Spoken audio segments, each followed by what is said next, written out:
just do some things. I don't have a text thing open. I suppose I should do that. There you go. Oh, I should have my stream notification. That would be good. Where's the music? Oh God, what did I do with the music? Did I? Oh, I closed it. That's stupid. No.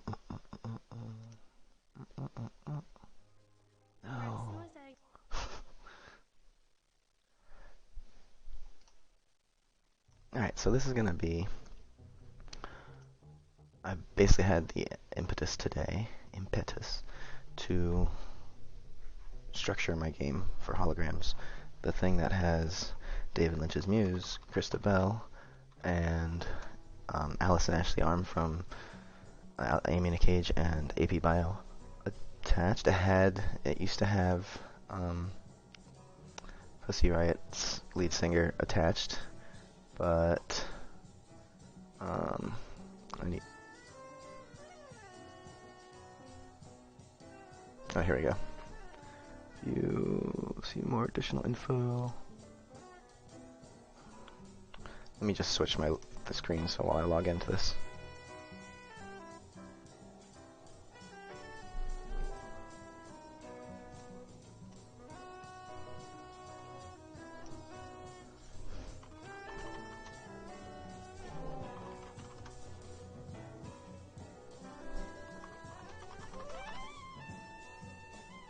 You never know.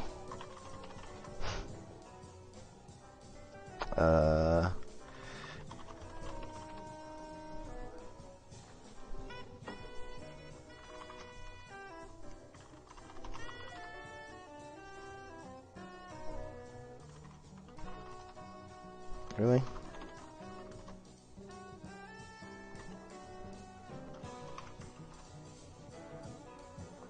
Okay. Maybe with IMDb.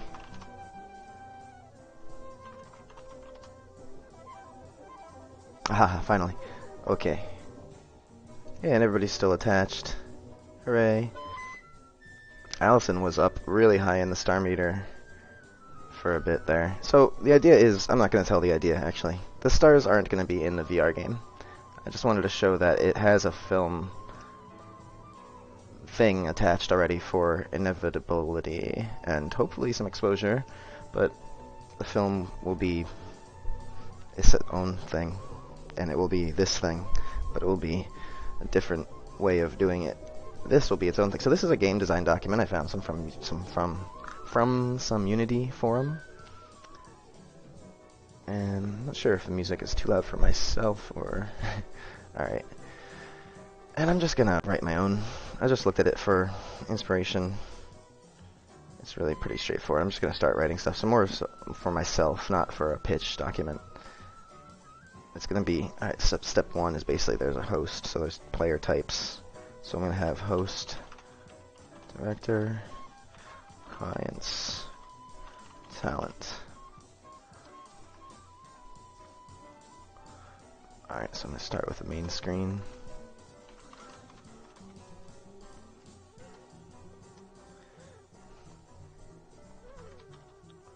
Load, host, or maybe host and then skip. Don't need to save progress really at all. Only if changes in the course. I'll do load host, or host and then load host. And some indentations going on here.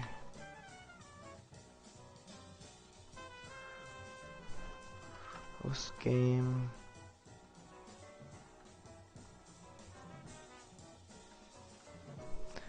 Join game. I don't know what the real way is of doing this kind of thing, but I'll do my way.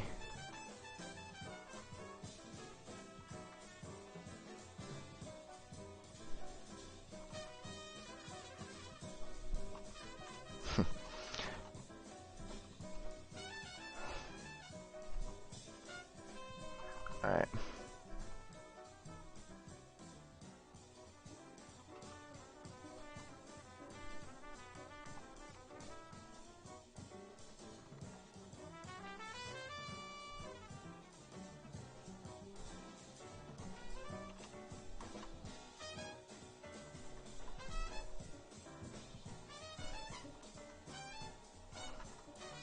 This is fun. This is like drawing mountains.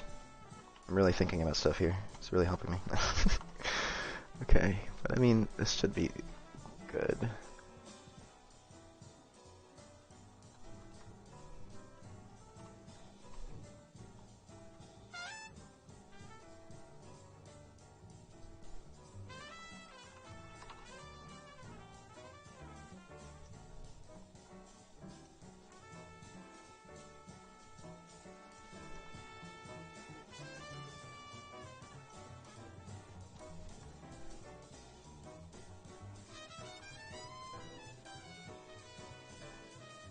This is stupid. I get rid of all those things. I'm gonna keep it more like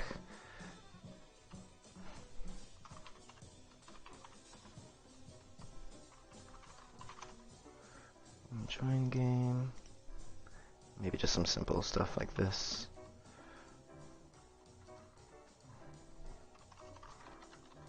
Load game. Or let's say load game.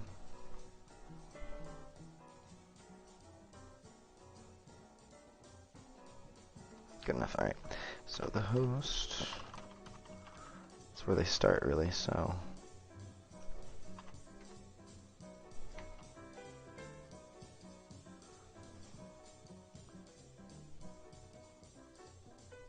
this is really, I guess, underneath that then.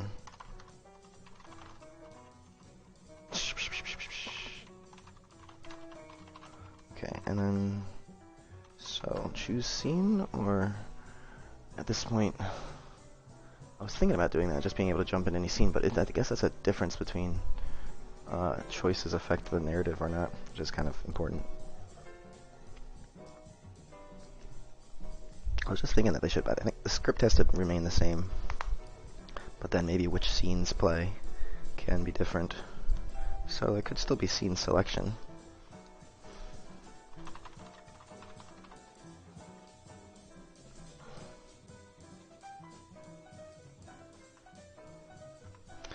And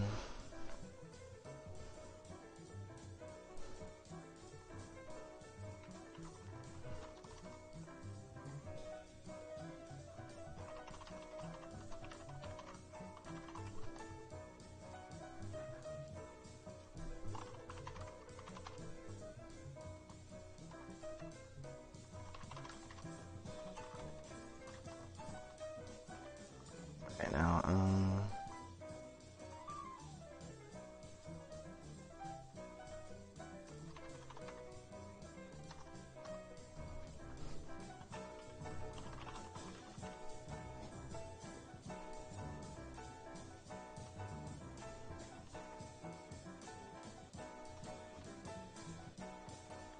that's it.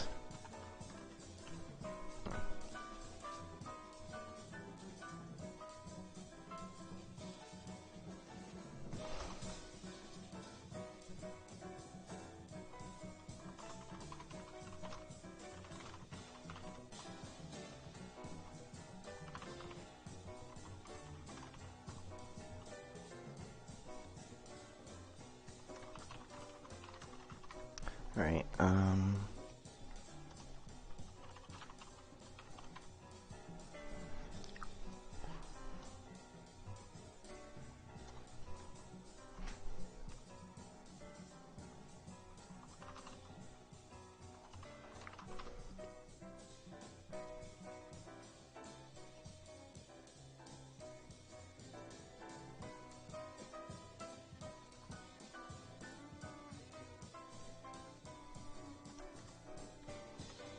So let's take a quick peek at some of the files I've already set up long time ago.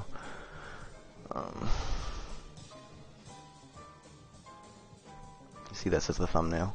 This is a shooting schedule I made for it as a 70-page screenplay, which is like probably going to be like half of the total. If I'm just estimating here because I've written a lot of notes to myself. I want to change and modify it a lot, so it might be the same length actually. Ignore what I just said. It might end up being 70 or less pages. But here you can see it broken down for traditional filmmaking.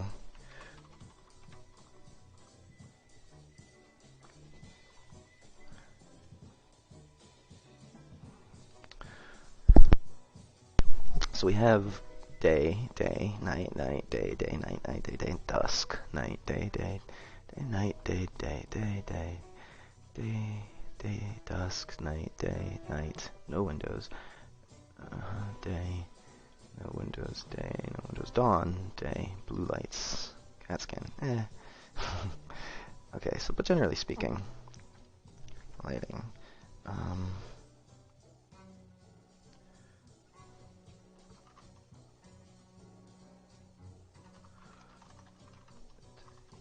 dawn, day, dusk, night, interior, no windows, or, oh, I write no windows, but whatever,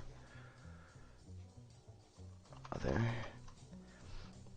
okay, so then we can change things like, adjust, oh, honestly, like, change the sunlight, I don't know. I was thinking like lightning, stuff like that would be cool, but I don't know if I have any like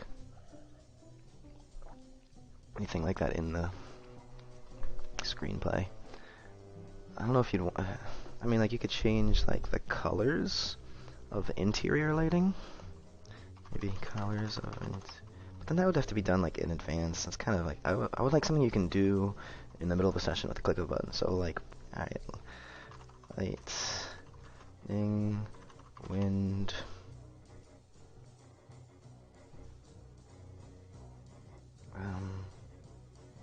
what are some other other lighting changes mid-scene? And then, let's see, it's lighting, okay. NPCs, so, player / server controlled. Alright, so server controlled.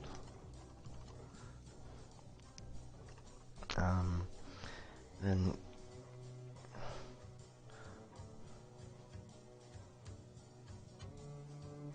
I don't know if the director should be able to possess an NPC. I guess sometimes directors sit in on the scene. Why not allow them to play for a second? Auto, that makes sense. Auto play or possess. And then maybe like cue special actions, ambiance of extras. Actually, for here, extra or I guess you call them talent because they have lines.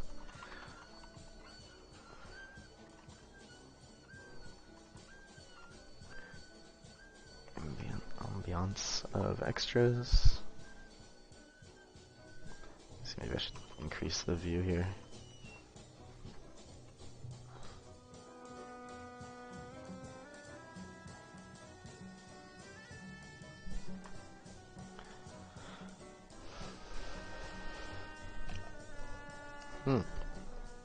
Morning, Will. Ambient or just ambient or sudden or relevant events.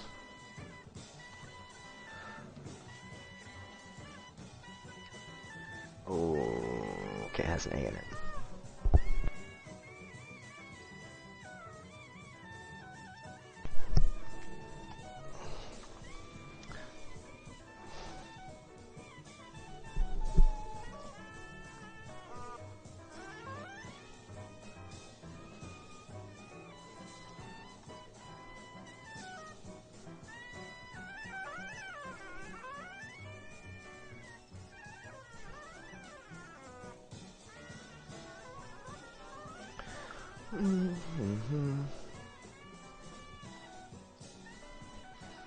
Whose turn is it?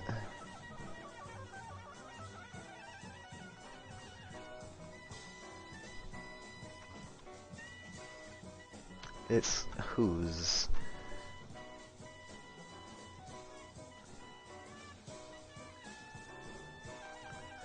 Whose turn is it? So we need, what's it called? Boxing? No, blocking. Okay, actually literally in this place, I'm gonna write that. It's like blocking volumes. That would make sense to limit, like, kind of where you're supposed to. I don't know if that's a good idea, maybe, because if we want it to stay on track, more or less.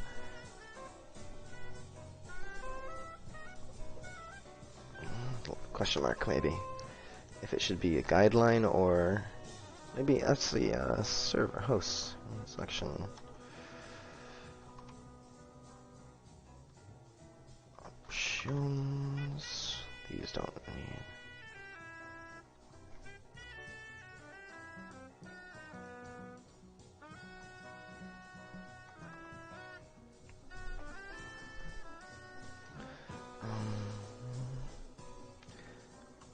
Blocking volumes.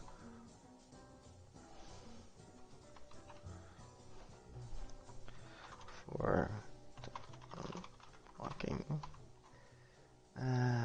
I mean, I'm gonna get confused with terminology here because blocking is the film term, but blocking volumes is the game term. For blocking actions, for blocking movements. On or off. Nice. Let's also put here options. Display blocking cues.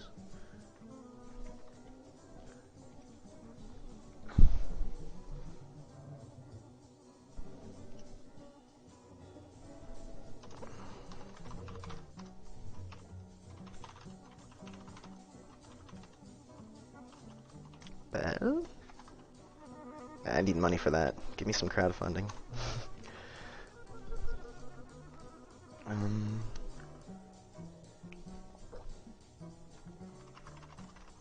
Yeah, and then maybe, well,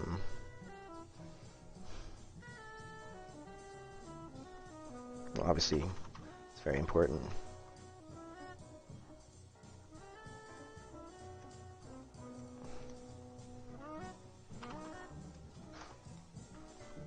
And then maybe, action, or item.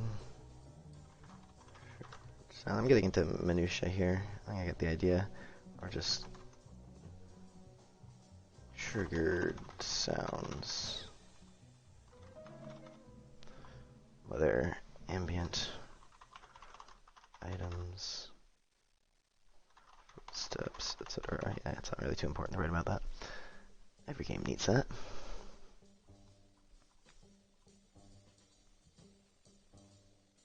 So, whose turn is it?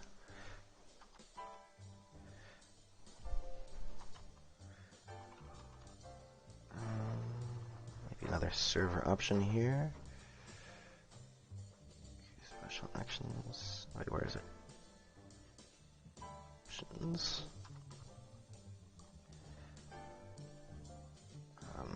Disable movement when not speaking. That doesn't make sense. It kind of does if you're like thinking of it in a turn-based system. But real actors don't really stand there and wait and do nothing. Might make it too gamey. Or maybe within a certain range.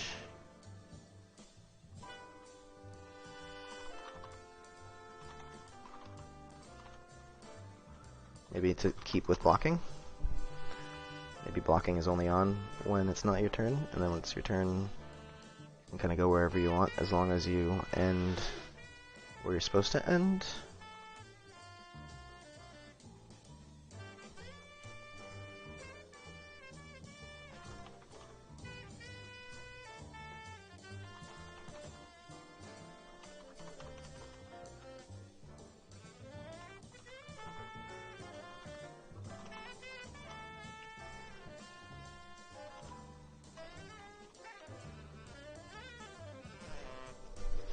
So then obviously this is pretty straightforward.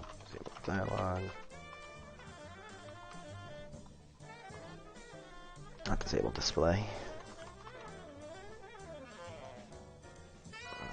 Dialogue and what do you call it? The man, it's been a minute since I did screenplay stuff. Oh, I'm gonna make it. It's because I'm listening to music. That's why.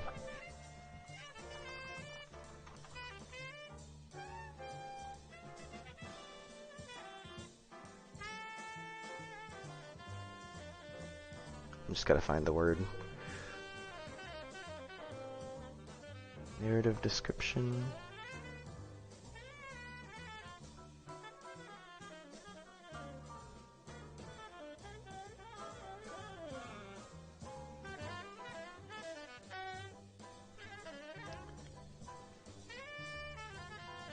Oh, what's the word?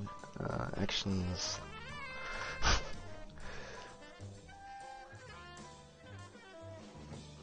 No,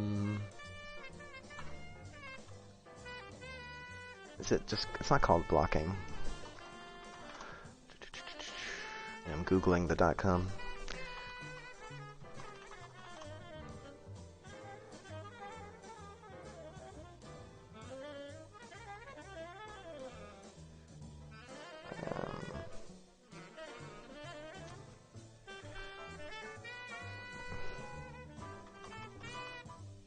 Yeah, I'm not gonna find it here.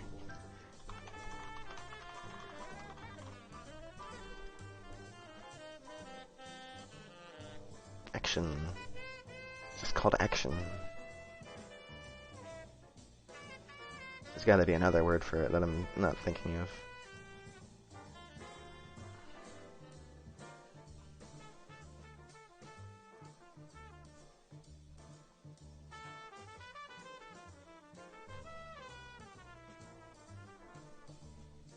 Alright, action. I'm gonna use the word action. It's like dialogue / action text. Clearly distinguished. It's very important. You don't want to read the action text.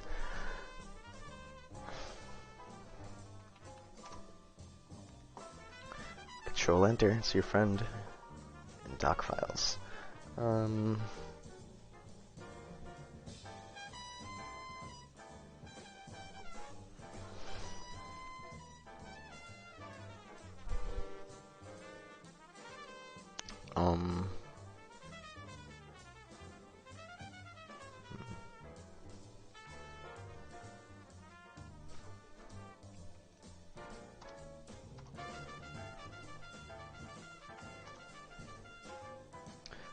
So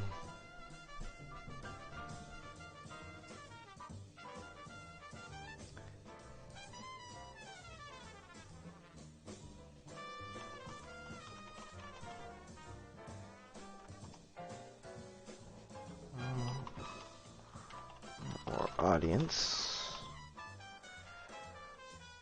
Choose character.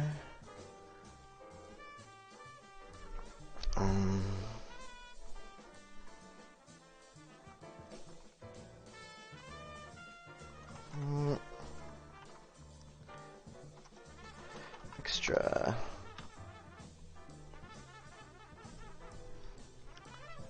Let's make sure we're still on the right album. Yeah, okay, cool.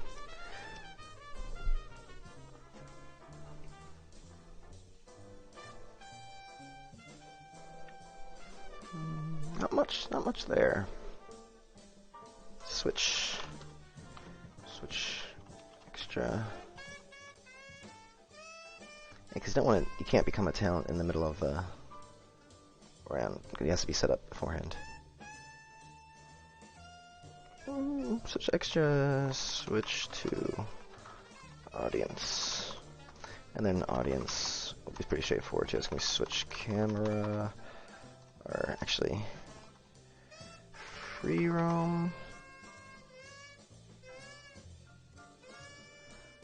auto camera, or manual camera. Switch camera, switch mode.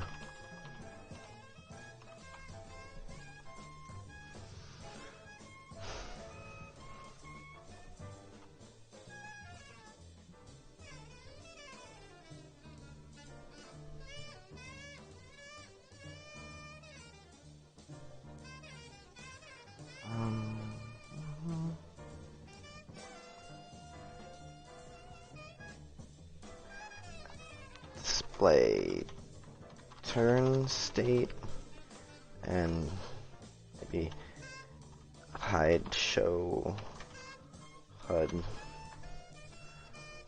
It's kind of important. All of them should have that kind of.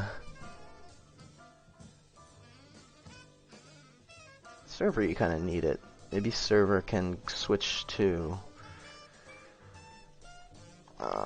switch. Alright, where do I have that? Possess. Server controlled, autoplay or possess.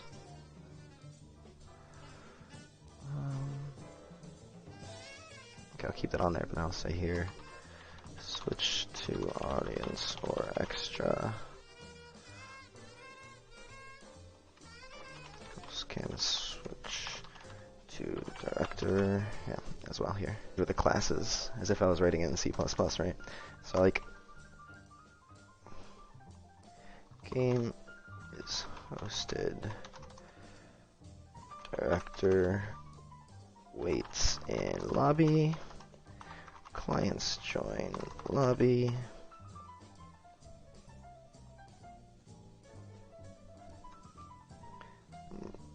or game in session, launch when ready. Second lobby, really. So this is waits in lobby 1.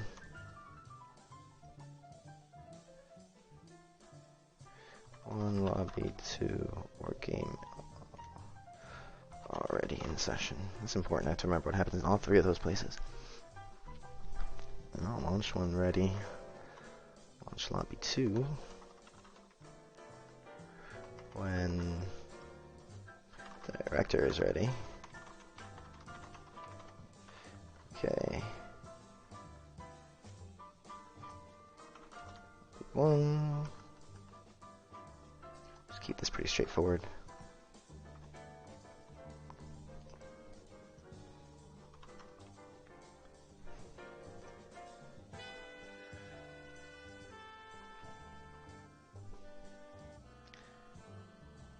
So let's see here. I'll put this up here.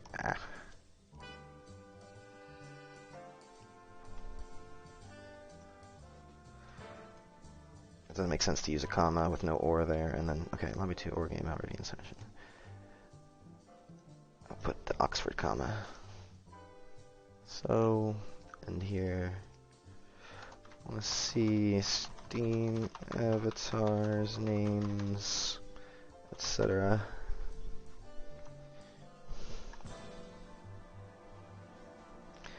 Some voiceover, IP chat, text chat.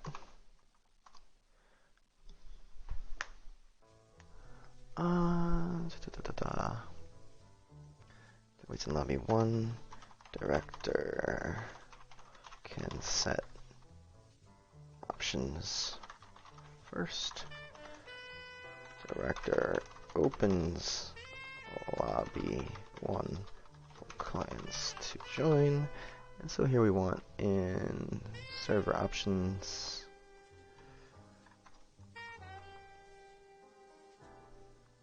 server password whitelist of Steam IDs. I have to add that to the Phalanx still. Should be pretty straightforward.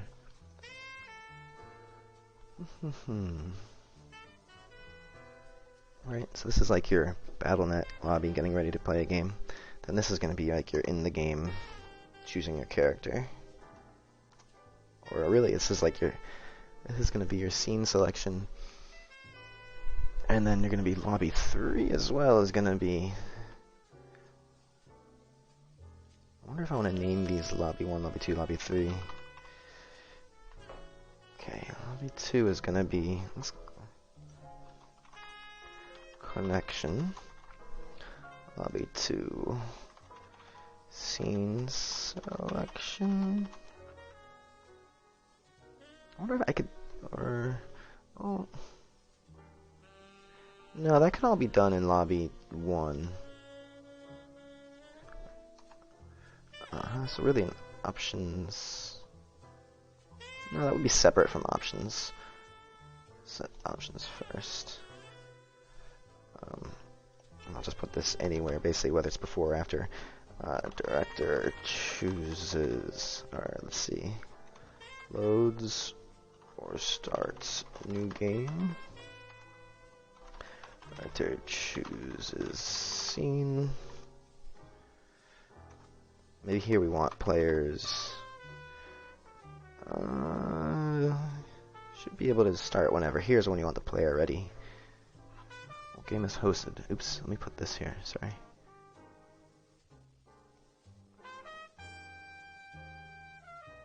Okay. Director waits in lobby 1. Director can set options first. Alright, such as server password / whitelist.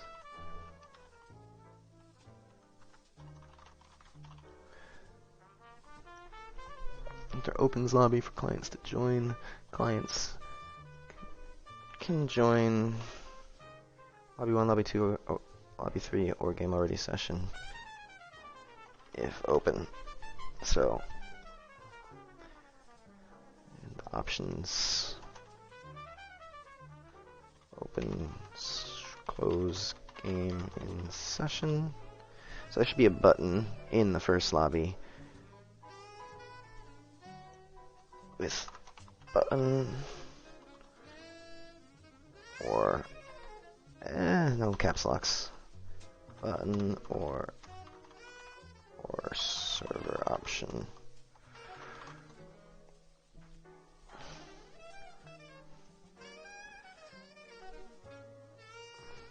I'll keep that. That's not too important.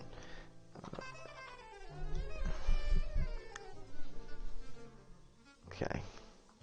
So 2 when director is ready. See Steam avatars, names, etc. I'll launch lobby 2 when director is ready. Okay. Right. Put that at the end of this list. Okay. There we go. See Steam avatars, names, etc. Voice chat, text chat. Director loads or starts new game. Loads game or starts new game. Director uses scene. Launch lobby 2 when director is ready. Lobby 2 should be character selection, connection, scene selection. Alright, I'm feeling really good about this so far. I'm going to leave it up here for now if you want to take a read. Let me know what you think, what you think I'm heading with this. WR, this is my do-it-myself option, if you know what I'm talking about. So, this isn't a pitch, you know what I mean? This is no pitch necessary mode. So, you know a lot about this, if not one of the most. No, my friend Robin knows the most. He's been through the screenplay with me a lot. I don't know if you ever read it, so if you haven't even read the screenplay, you really don't know much about it. But as far as it being a project as a VR game, I think you know a bit about it, because I ramble about it a lot. So, just check this out. Take a look at it. Check a look at this. All right, guys. Just. What is it? Calm down. All right, just no. What is that? Come on. All right, just come on, guys. Just come on. Sorry. So that was a South Park quote when the Timmy, is it? No, Jim or the other guy gets the Bloods and the Crips to get along by just going in there. And he's like, "Come on, guys. Just come on." So let me know what you think. Check a look at it. If you get an idea, let me know if you can figure out what I'm doing here, right? I'll be right back.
Oh, I just got a good idea for another option here.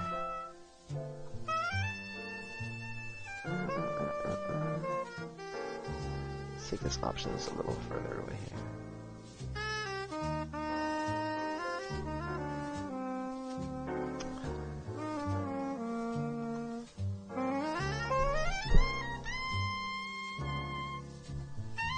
Force casting. Or free character selection. So the director can choose, you're gonna play this guy, you're gonna play that guy, or just be like, alright, choose who you want to play, let's go.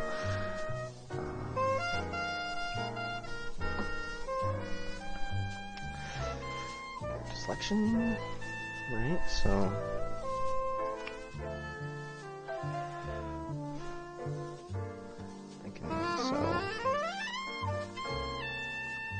these have to be necessary, no question marks on them.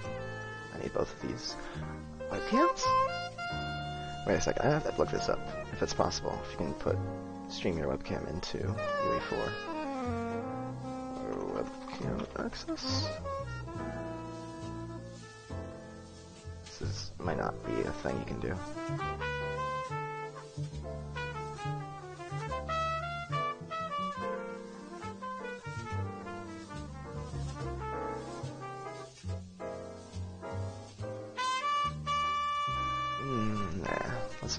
Voice over repeat is something I just recently really got working. So text chat clients either choose or assigned characters. I gotta stop with the caps thing. I guess choose can be a caps. Or was that? Choose is scene. Verbs, when I'm doing this design document, I need to keep it in mind. This is a thing that has to happen, it's not just a random word.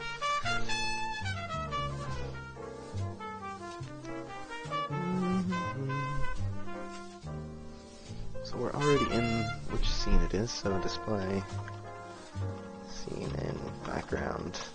You know, like good old Half-Life 2 levels where you'd see the level kind of in the background. Display scene in the background. So character info. Display.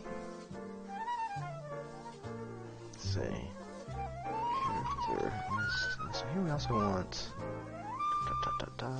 yeah. This is sort of what I mean here. Let's put it as its own thing. So client list. L hyphen it.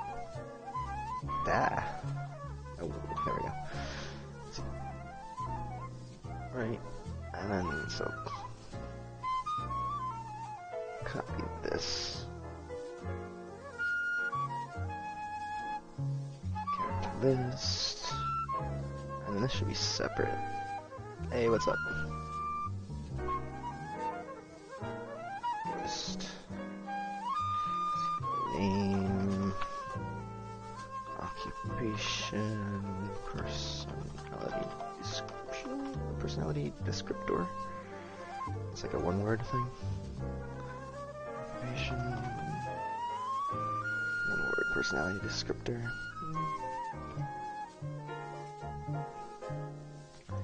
Role. I'll just put role. Or maybe, mood. Well, I guess the idea is that you want, one word descriptor. Keep it nice and clean for the players to figure out their own thing. But then, well, maybe you don't really, yeah, because this is when you're choosing. You want to see, like, oh, who are they? Oh, they're a mean guy. Oh, this might be like a cop. You don't know if it's a good guy or a bad guy. Maybe a punk. You don't know if it's a good guy or a bad guy. You know? Wait a second, did I just say that? I did it on purpose. So, here is where you see, yeah, a little more description, background, world building, because you want to look at each character just to get like sort of like a Dark Souls thing where you can read into the world a little bit more just by looking at the character descriptions at the start. The server, meanwhile, at this point, I guess they're just chilling. Maybe they can see the scene options?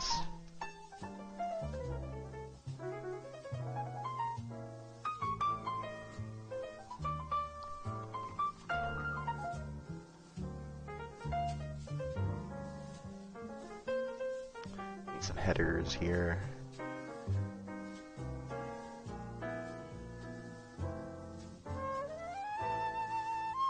Oh, I have a heading 4. I didn't see that.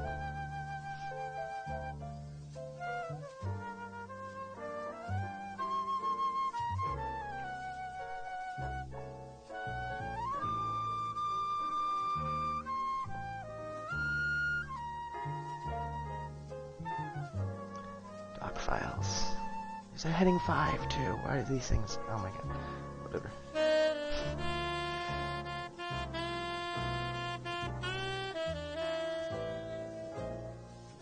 Just keeps going and going and going. I guess normally you start with the top.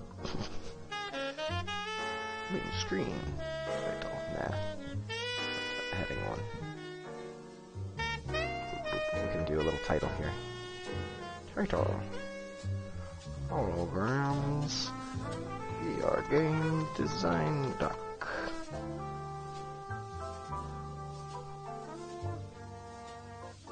Subtitle.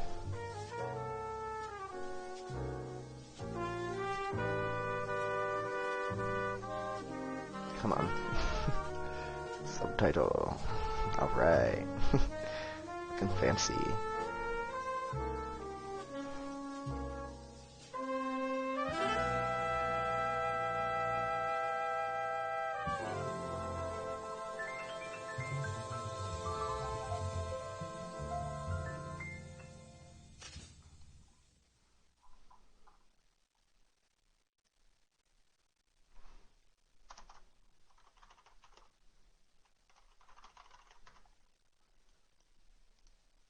Oh, is that it? Is that it? Okay, now we're gonna listen to Crescent.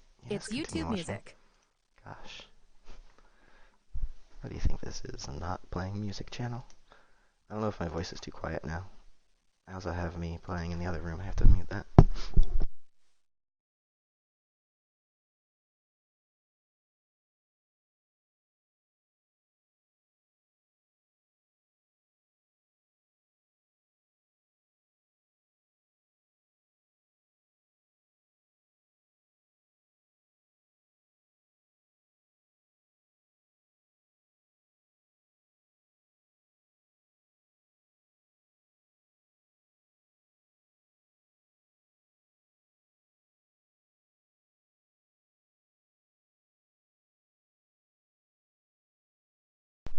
Yeah, I don't know about this album.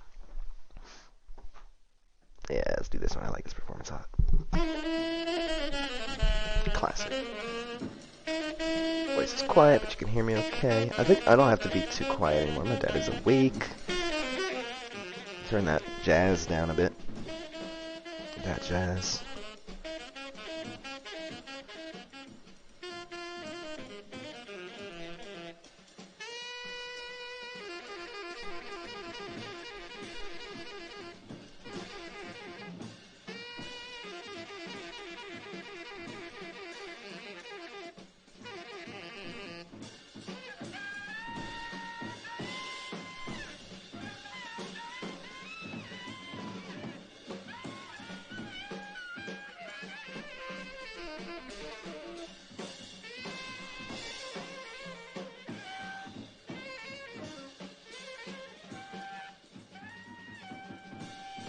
Just doing some random accenting of stuff.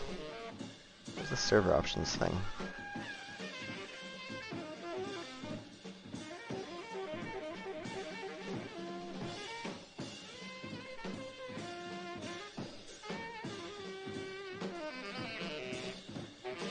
Options, okay, server options.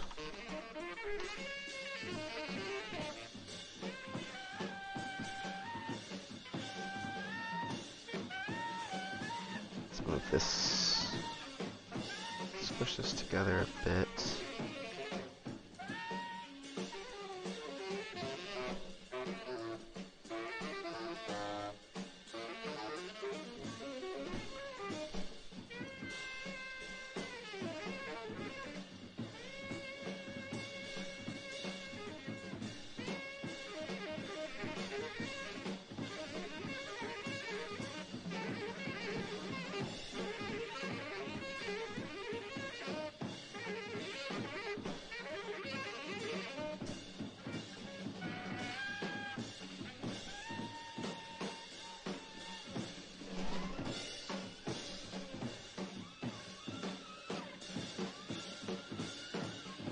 Seems to be an immediate action, target or extra audience. I don't need this in here now.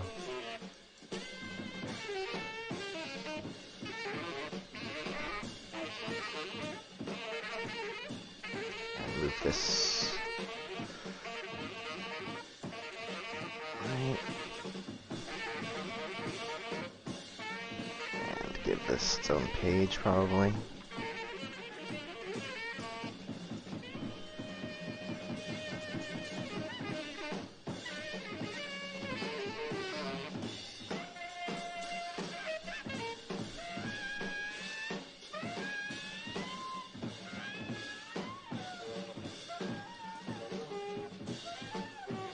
Scenes. Yeah, this needs to go on its own page. There we go. Scenes.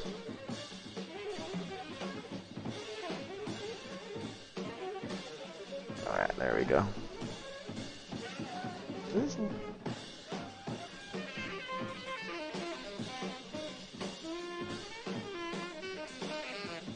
Okay.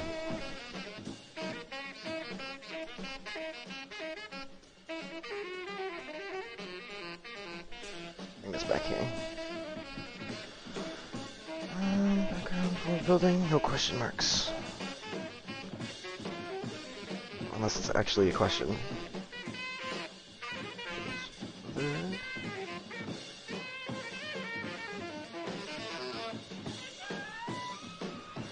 Windows or interior. Oh, no windows would be no interior lighting.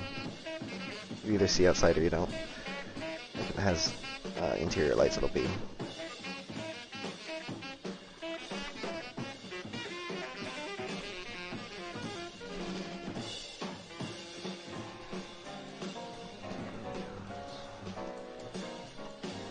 Or maybe I'll say none. And then we have interior / exterior. Let's look at our thing again. Where's my thing? Yeah, so I have... Alright, we can display some info on here. So display scene and background. Scene info. Location. Time. Day. Interior, exterior. Etc. Length. Page length.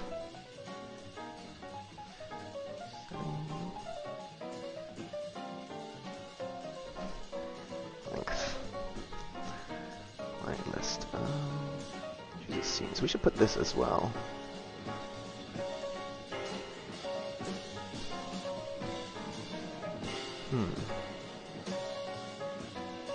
Launching Lobby 2 really could just mean, because we're going from close game to open game, and then to like enable character select. If you're choosing the scene, well, yeah, because then I want the director to choose the scene, and then you move forward, and the actors choose the stuff. So they should be separate.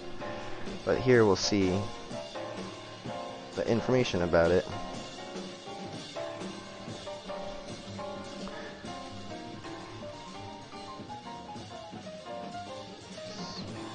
This, everybody should be able to see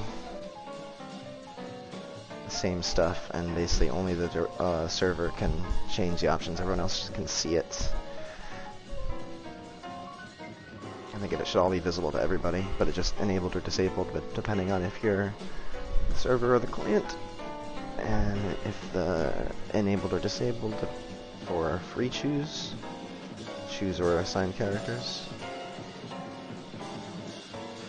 Alright, so it's do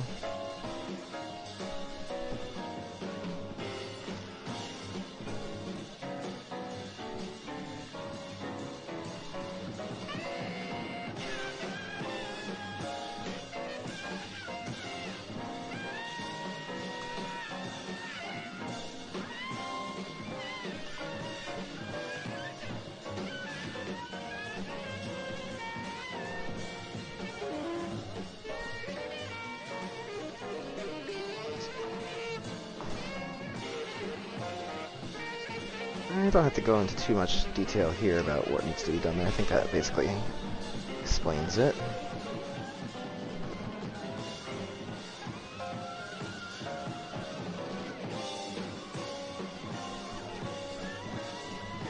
Okay.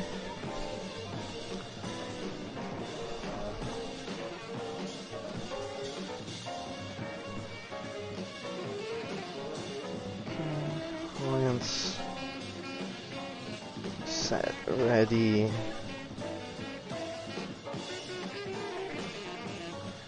Director launches when clients are ready. Let's see, client list. Server can kick ban from here.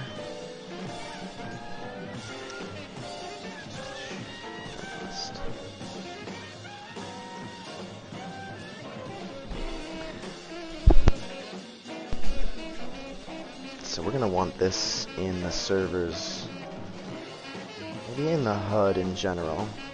So in-game HUD will have this. Basically, we'll always have the client list, but it should have. So in-game.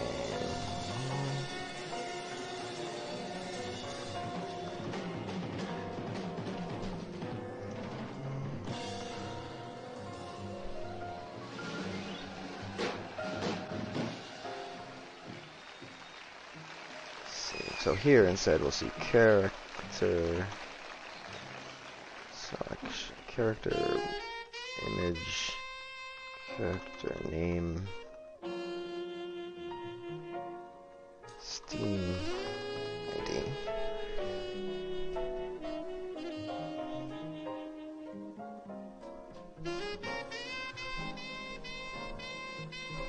I need to put on a little bit more energetic stuff.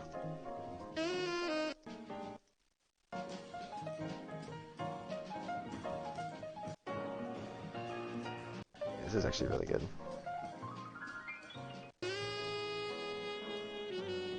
Just a nice little intro first.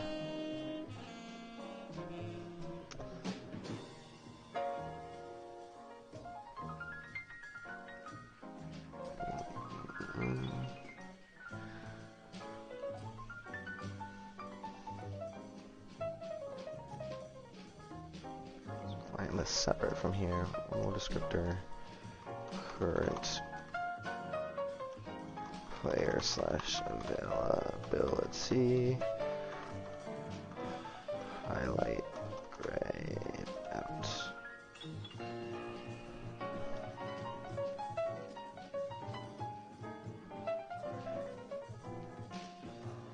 There we go.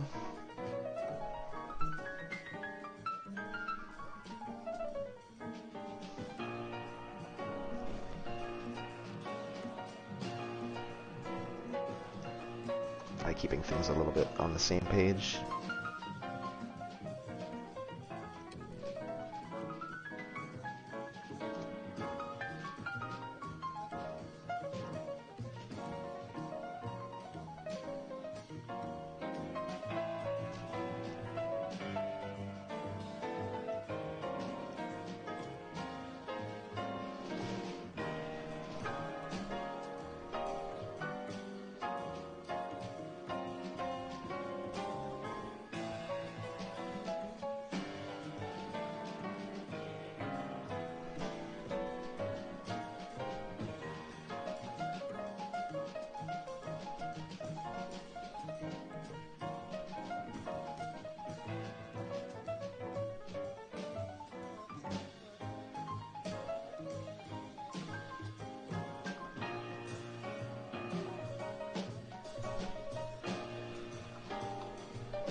Dialogue action.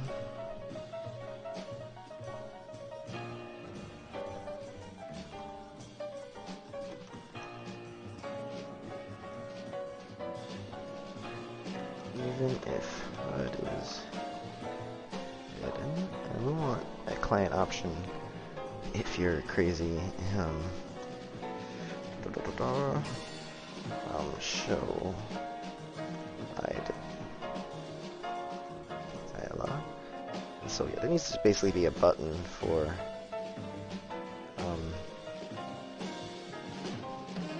let's see. Put these things here. Basically enter, show hide HUD, and if I think of anything else.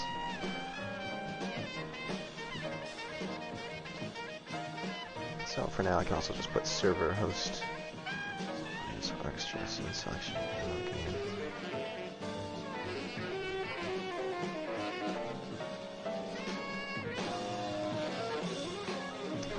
This is annoying. Alright, from here. There we go. And show hide HUD.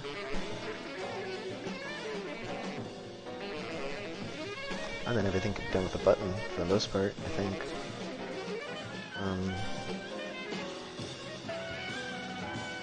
Really only need like one button. Everything else can be done with a UI.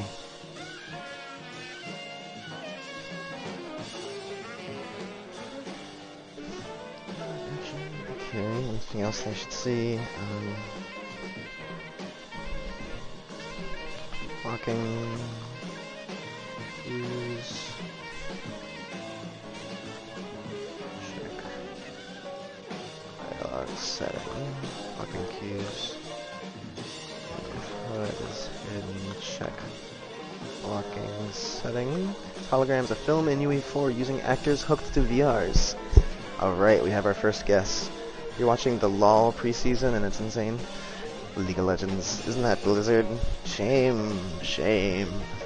So, it's a good guess. I want to keep it kind of open and mysterious because it's not exactly true. It's not going to be one of those like VR movies. Not even close. If you look at what we're doing here, I'm going to run through it again since I think you just got here. Alright, let's see. Holograms, game design doc, main screen, host or join. General requirements, host, either new game, low game, scene select. This is kind of, let's go to here. Game is hosted. Director waits in lobby 1. Director can set options first, such as server password, whitelist. Director opens lobby for clients to join with either a button or the server option. Clients can join at any time, either lobby 1, lobby 2, or lobby 3, or the game already in session if open. Do I have lobby 3 now? I think I got rid of that. Yeah. So first you connect, scene selection, client list. You see the scene avatars, names, etc. Server can kick ban from here. Voice chat, text chat. Director loads game or starts new game. Director chooses a scene from that game. Chooses scene from game. From current game state. Status. Game save. Something like that. Alright. And then, so like in Half-Life 2, you'd see the scene in the background then, right? Everyone sees it in the background, kind of blurry, and you see the info, the location, time of day, exterior, length of the scene, just like you would see in a screenplay, right? Like this. Launch Lobby 2 when director is ready, so everyone can still be connecting or is connected. Lobby 2, voice chat, text chat, display scene in background again, same deal. Client list, same deal. Character list, now you see the names, roles, one-word descriptor, who currently is chosen that character, and their availability, so like whether it's highlighted or grayed out if someone has chosen that character already. So it's a character selection. Character info display. It shows more about what character you currently have selected. About current selection. Current character selection. I can't fit too much description. Okay. Characters are selected, clients choose characters, or server assigns characters. That should be an option. Basically, the director can choose, okay, you're going to play this guy, you're going to play that guy. Clients say ready, director launches when clients are ready. Is this inspired by the single-player director game made by a photographer who hangs around the UE4 Twitch channel? Oh, is that you're talking about Cinetracer guy? I wouldn't say inspired by it at all. No, I had this going in the works for a long time before I met him and saw him. He's cool, but he's a capitalist through and through, and that's just, like, not my thing. And, you know, he just talks about cameras and stuff, but he's a chill dude. We hang out, but, you know, I wouldn't, like, put a film through that program. I think it's a cool tool for cinematography enthusiasts, especially as, like, a camera simulator. You know what I mean? It's just not my thing. That's all. This is a different jam. I'm gonna write that in too. Just gonna put that in chat. I'm gonna go with negatory.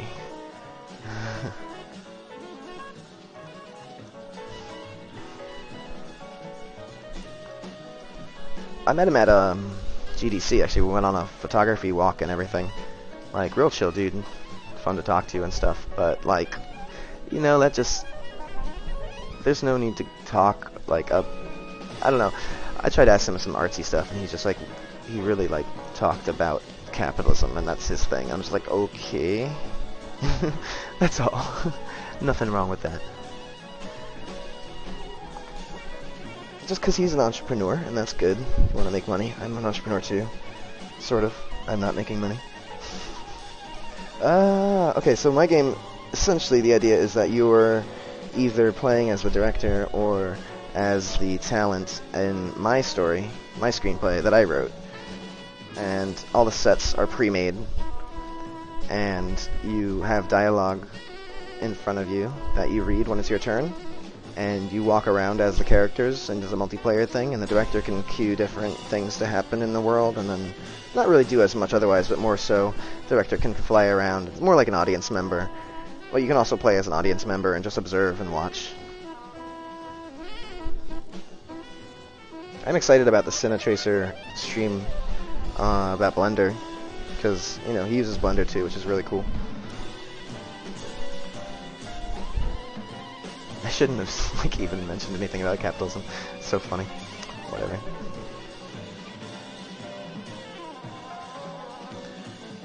Let's see, server.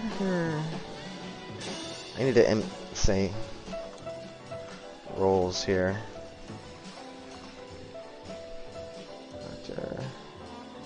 Actually, so choose characters. Roles are selected. Talents, extra, audience member. It would be cool to see the lights and sound levels. Is the crew a thing? No. See, that's the difference. That's a big difference. Is there's no crew simulation here. This isn't like a. There's no rig. There's no jib. There's not going to be a crane or anything. I'm trying to get away from the film industry. That's a good way of looking at it. He's trying to capture the film industry in a game. I'm trying to go away from the film industry in telling a story using video games. And really the big thing is, like, I want to make a movie too, separately later on with talent and all that. That's still really fun. It's really important. That gets the word out there. This talent's awesome to work with. I love directing talent, and especially like really good talent. That would be awesome. But you need to pay them. So you need to raise a budget, you need props, you need to spend money on props and locations, and it's like, well, what if the player is the talent, and the player is the director, and the props and the scenes are all in the game? So it's not so much as like trying to make a film in, I guess it is sort of trying to make a film in UE4, but it's not trying to do the film thing in UE4, it's trying to take the film out of the film thing, out of the industry, away from the sets that you have to build and tear down for $10,000 and all that stuff. Yeah, the Blender thing is gonna be. Let's pitch that real quick. Let's show off, because there we go. Matt Workman. He's the man. I'm excited. I'm just gonna throw in some hype. What? I can't just type hype? Damn you, Epic! What happened to freedom of speech? I'm just kidding. Alright. What? Is he taking part in here? I don't think I see him.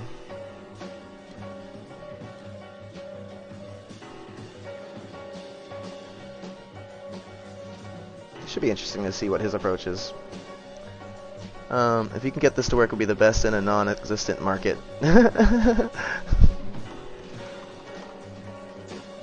Exactly. That's a great comment, Sespa, thank you. It's a non-existent market. It would be the best product available in a non-existent market. That's the idea. I mentioned this to, like, I think the dude that works at Amazon as a story writer, and the dude that works at Valve as their lead psychologist. That dude that had a photo of him drilling into Gabe Newell's brain. I think I mentioned it to both of them, and they're both just like, huh. You know? Like, huh. So, yeah. Just today I was just like thinking about it before I went on the stream, and I'm like, I gotta get this down. I gotta, because it's not that complicated. It's basically all done already here. The game's done. They got sponsored by Pixar. Oh yeah, they got a lot of money. The new Blender is awesome. There's a tutorial series that Blender dude, the Blender Guru, is doing. It might even pop up here on my suggested. Is it him? Yeah, he's doing a new one, I think. Is it him? Yeah, there you go. So he's doing the new version. So he's redoing his whole donut thing. Is it him? 1 month ago, 2 weeks ago, a month ago. Maybe it's not him. Hold on. Wait, that might not be him. Let me check my subscriptions. Come on. I believe in you, YouTube. You can do this. Why is it like this? Why are you like this? I'll see a Blender thing eventually. This is obnoxious. Go through all of my subscriptions. Wait, what is this? Is not. This can't be the new subscription screen. Just change it or something. Why is it so narrow? Oh, there we go. Sometimes having it. What happened? Ah, frickin' hell. Oh, this is obnoxious. Somewhere in here, there's a good Blender tutorial series that someone's been updating, the new version of it. Damn you, YouTube, changing your format again. It's gotta be something on my end. This is just silly. What do you mean this month? What does that mean?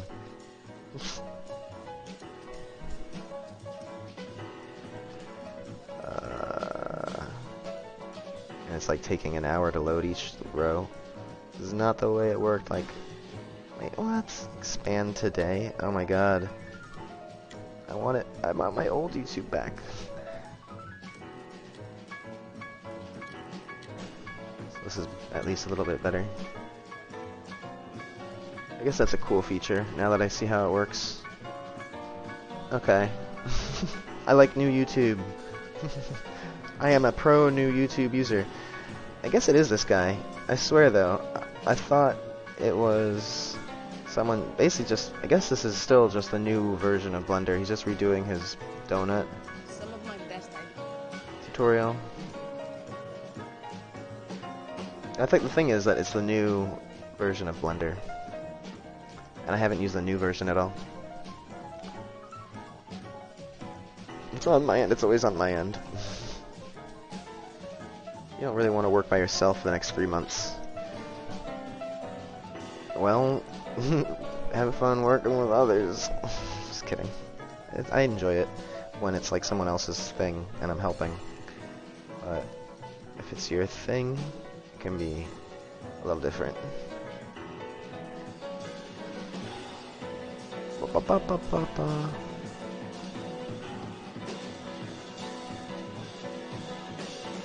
Look, there's like sweating and steaming. I love this. This is like a great performance. Like smoke coming off of them.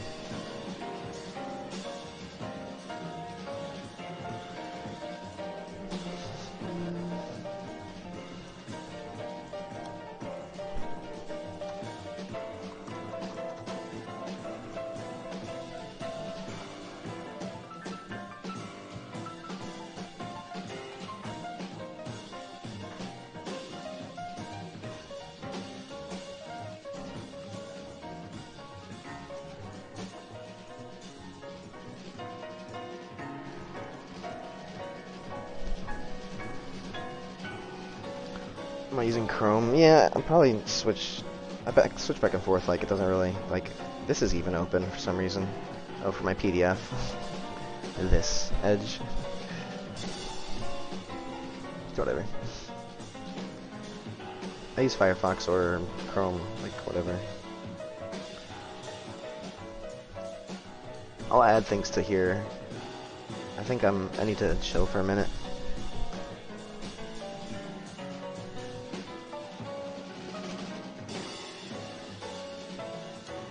Okay, so let's see in game. We need a grab key as well. So grab.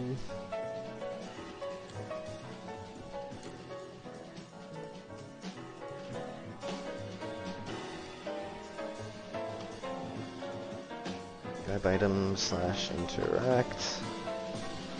Maybe they should be different. They can be the same.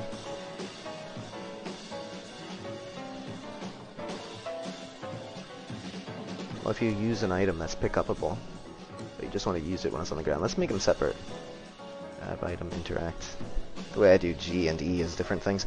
Now this was a problem in Guild Wars 2. Early on, the F key would both loot corpses and revive friendly players, so you'd be in like a dungeon or something and your friend would go down and you'd be like looting all the mobs around you trying to get the downed friend.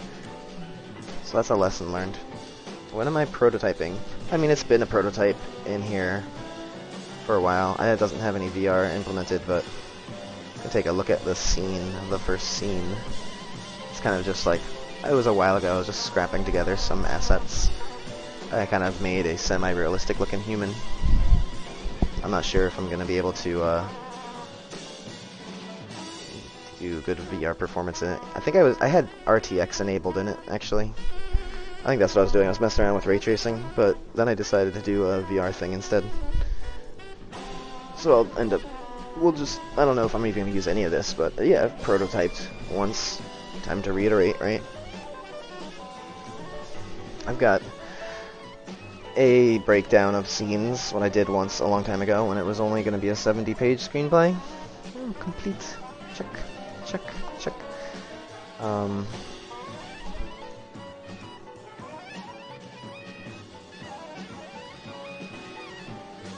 I have it budgeted, but it's not like real. I made that up. Here's the catalog. Doesn't have the prices in it. This is just stuff. This is all the props that I would need for the movie as it was, as a 70-page thing. So you can see there's a lot of assets that would need to be worked on. And I'm not, like, really financing this per se. I'm gonna see what I can do with just one scene at a time. I might end up having to make stuff, or buy it, or find weird free stuff. Or maybe if I make some income, maybe I can hire some of you guys, like for little one-offs. Like, hey, I need a 1920s flapper dress. Good morning, Mo. And then I also have, what, the screenplay? No, I didn't bother with that. This is for the movie. I commissioned this from a real artist. Really good artist. That's Christabel. It had the lady from Pussy Riot in there, but she's not in the movie anymore. These guys are all attached still. Also have a really awesome lady, Christina Petro, who was the original belly dancer for the U2 Mysterious Ways music video and Zoo TV tour. So, but really I know her because she was in, she did the soundtrack for the Ultima Online 2 trailer. She didn't do it, she was in the Grim Fairies. The Grim Fairies song was chosen for that video, and I found out about them and I was like, whoa, this is cool. If I have...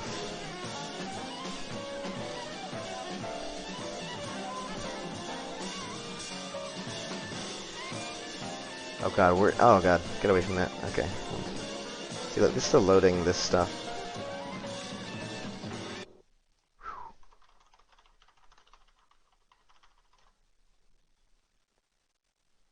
Water shadows. sworn I heard it on here once.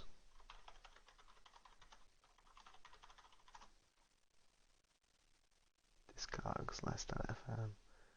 It must play somewhere. Unless it's only the one that I have. Oh, no, that's right. I know where to find it.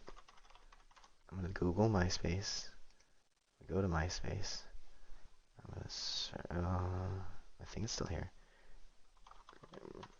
Fairies. Yes. Yes, there it is. Play the song. So this lady who's in this picture right here, that's back in the early 2000s. Early 2000s, late 90s. She's really cool lady. Oh, the song's not gonna play. It's broke.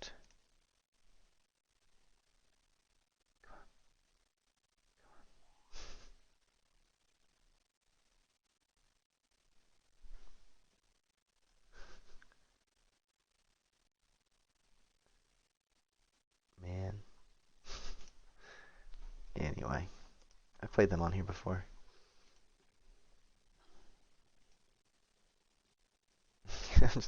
But Christabel is probably a little bit more important. Probably a lot more important.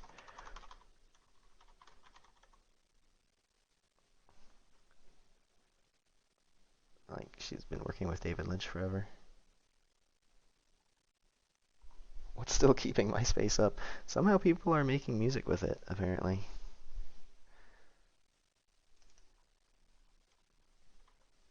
Or hosting music on there. I don't think I can play any of her stuff here because it's very copyright. But she was in Twin Peaks. Let me see, maybe I can load something from there.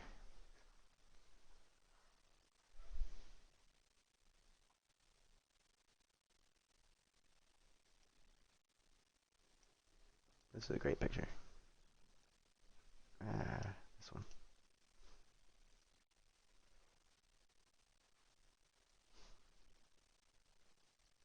Alright, anyway. And Allison. So these ladies will be in the film version. She's in AP Bio. Amy McKay just popped up right there. It's nice. That's with the guy from Sunny. Always Sunny. Glenn Howerton. And of course I worked with her on Amy Cage. Was she in King of California? What? I might have to rewatch that. Must have been like a little spot or something. That might have just popped up for related content. I'm not sure. So what am I doing? I'm kind of templating out my third game. Or maybe the second game. Phalanx will be the third game. The VR flying game will probably be the first one that I managed to finish. But this one's a VR acting and directing game. Or mostly acting game.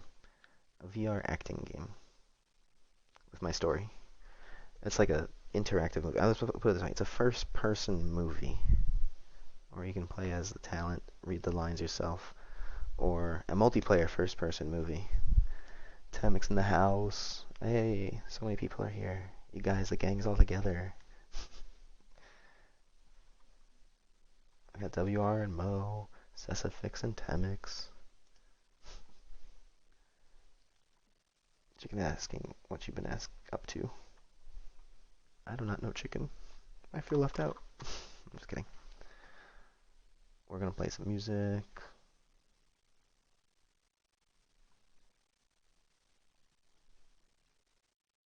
Or some random stuff.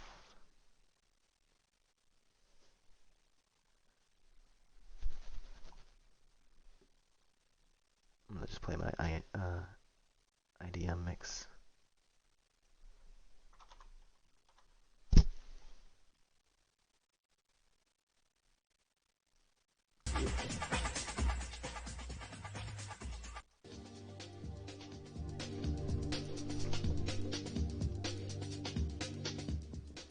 Alright.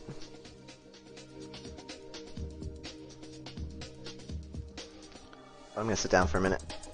I'm not sure what else I want to add right now to the doc.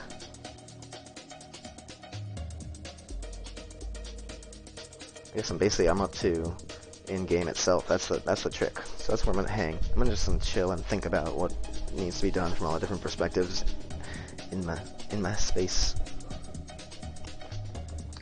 With music on the speakers and not in my headphones. See, it's different. It's totally different. Check some No Man's Sky music. I do like what are they called? Taiko.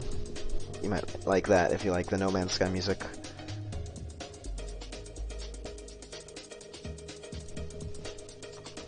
Let's just go for it, why not? Kira and Zach are oh my gosh. Best death metal album ever. Alright.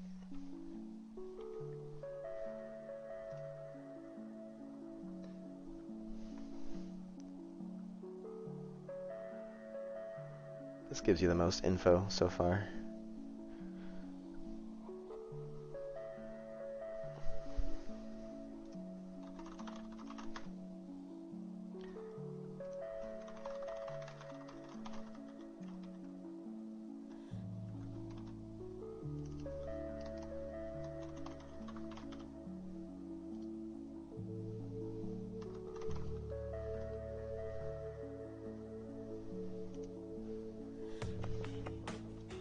Alright, I'll be back in a bit.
I'm back, I'm back.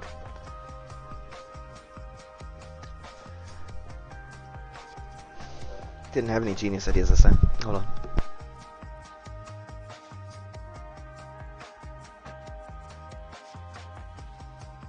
I think just that I need to start tracking which enumerators to use.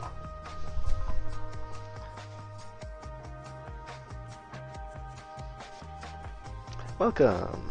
Thank you.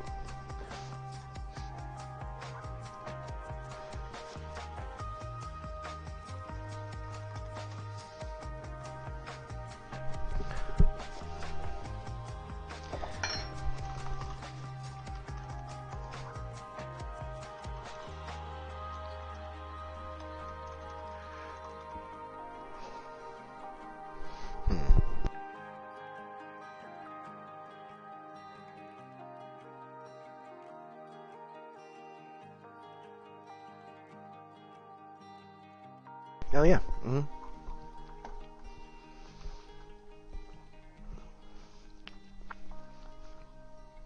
Nothing special here, just main host or join.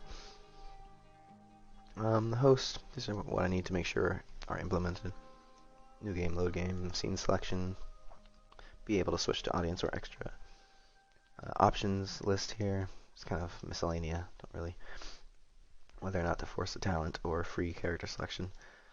So the server chooses, or the clients choose which character they're playing.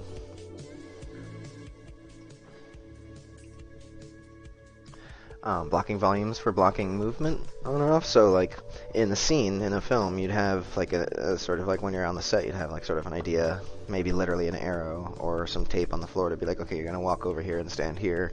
I want you to turn around and go around this area in a circle, and then so it's the blocking on the ground. So we could use blocking volumes to make sure they stay in that area, or turn them off so they're free to roam and reinterpret the blocking as they see fit to interact with the other players. Disable movement when not speaking, on or off. So when it's not your turn, you either just stand there. Like in the screenplay, it's linear. It's one thing then another. In real life, multiple things happen at the same time. So when you're capturing it on film, you know what I mean? So like when it's not your turn to talk, you could still be doing something, you could still be moving around, but maybe you don't want to play that way. Maybe you want to make it one person at a time. Everyone sees what they're doing. You don't get lost in your own world. So it's kind of a different way of playing. Within a certain range only. Blocking. Server password whitelist of CMIDs, open close game in session. Oh, open close joinability of a game already in session. Joinability is the word. Client, I think blocking it would be good. Okay, yeah, like so you're restricted to this area, or like this path, and it's up to you when and where within that path you move. That's one way of doing it. Talent, choose whether you're an extra or an audience.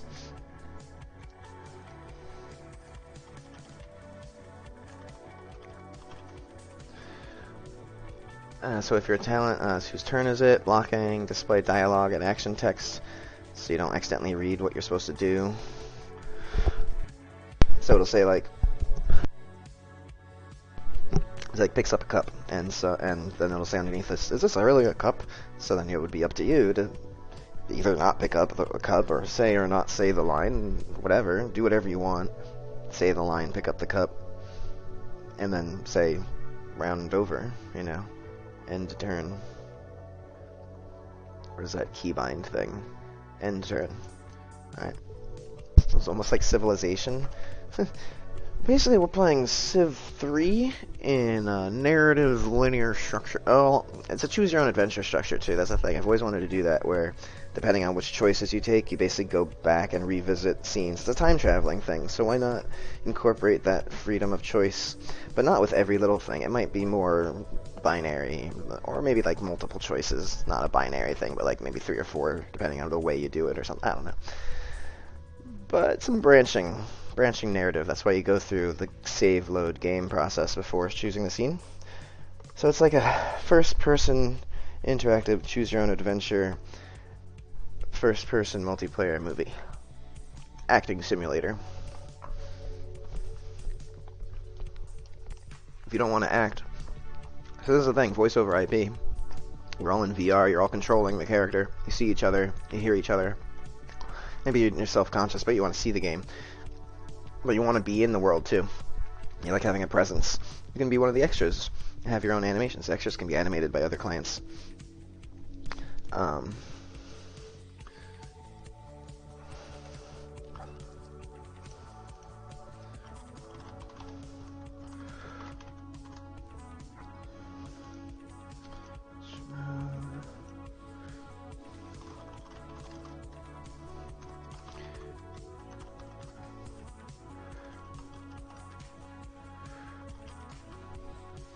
How do you get into the branching process? Dialogues, scenes.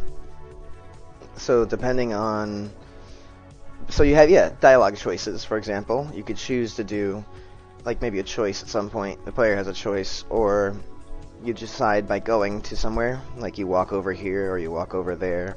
It can be different for each scene, but basically each scene is decided by a thing. Maybe, because it's very deliberate. It's not like something that's going to be hidden, like, oh, I didn't pick up the glass, so now the chain, it's going to be very obvious. It's going to be very like, okay, I've got the USB stick. Do I put the USB stick in the thumb drive, or are we going to go play the other storyline,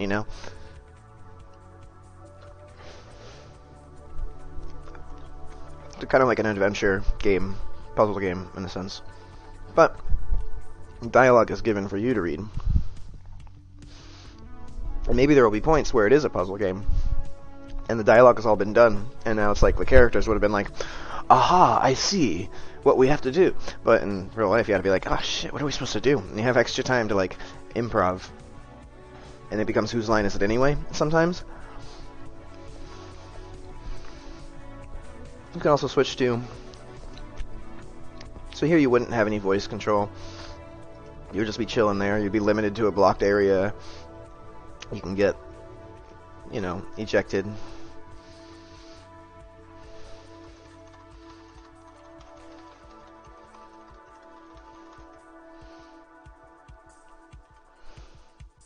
Where are we? Haste. Turn-based RPG? Not really.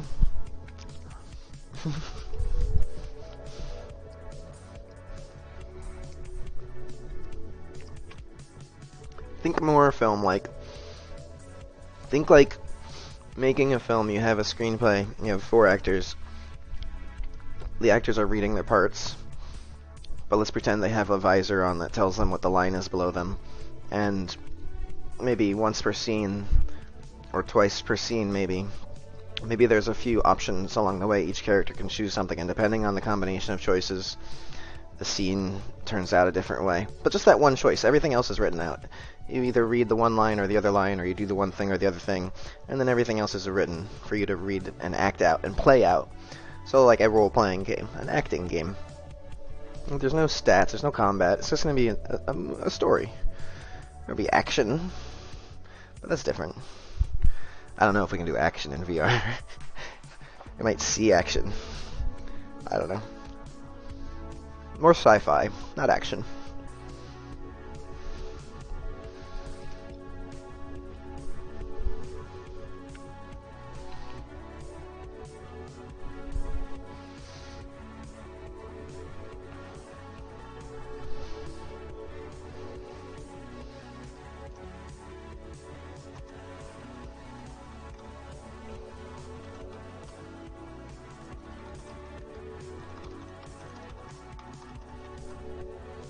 You played Banner Saga?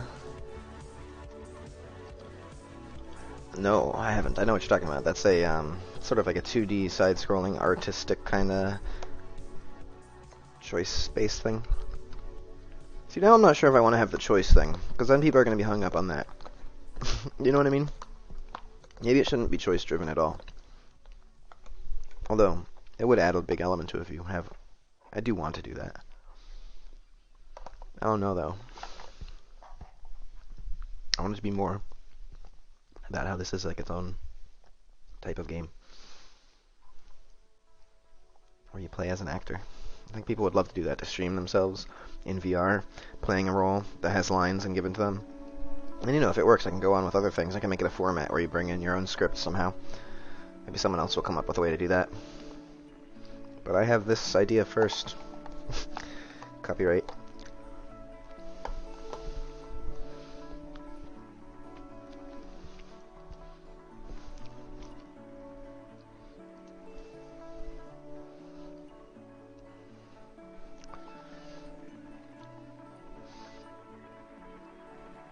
Okay,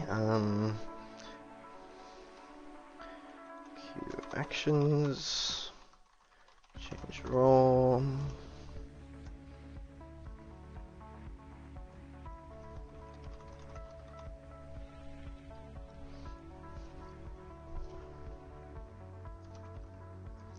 Everyone has a client list. Well, actually, good question. What else does the director do during the game? Cue actions.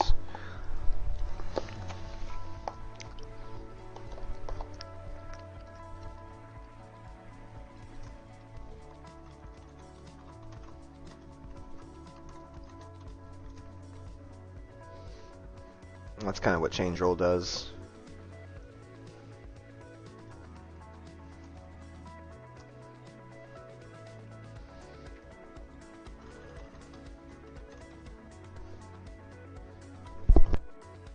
An RPG animation. That sounds cool. This is VR though.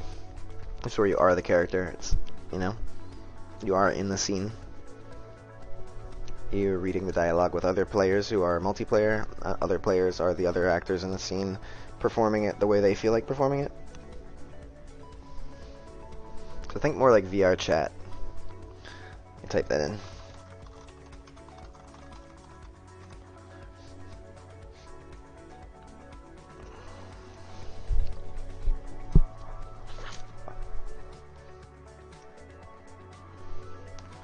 And it's all based around my story too. But it's important with the other thing too. From the interacting aspect, right, from choice part. I'm just writing in their chat so that anyone pops in, they see that I'm responding to questions. You know the deal. Also, you can see how far behind I am, excluding the combat, of course. Right, from their game. That wouldn't have that combat. Change camera.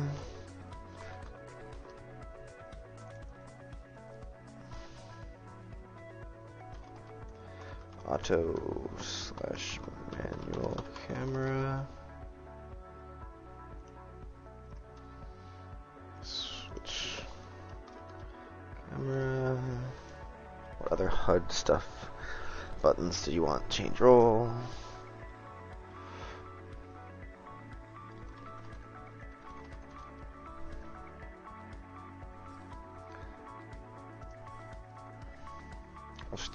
Talent shouldn't be able to change role anyway. You need them to be.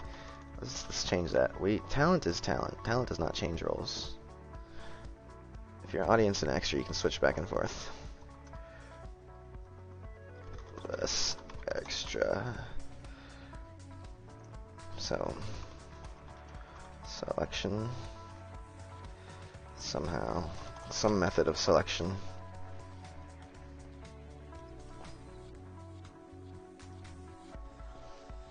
There's an extra need to see.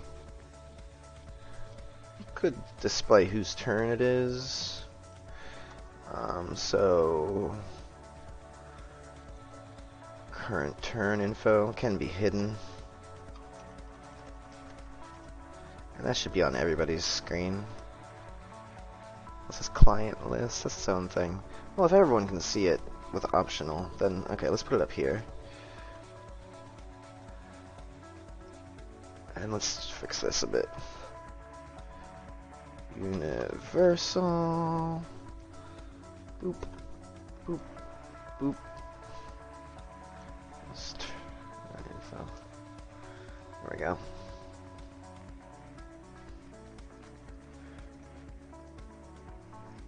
Yeah, this is going well. And the story introducing. What do you mean by that phrase? The way they introduce the story? Um, so, I haven't really talked about the story as much, and the way that it's meta. Okay. So you mean more the way it is experiential, but you don't really have anything beforehand to read to go into it. You go in and then it's more like a story. Yeah, I think its own contained narrative kind of thing. That's the idea. But this had the potential to be several like seasons, but I don't like the idea of only making some seasons and being beholden to whether or not it's ever completed. Like, screw that. I'm doing all the seasons first, then we can talk about whether we're making them in on camera.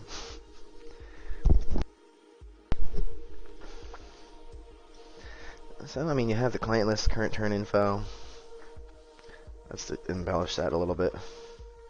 Whose turn is it?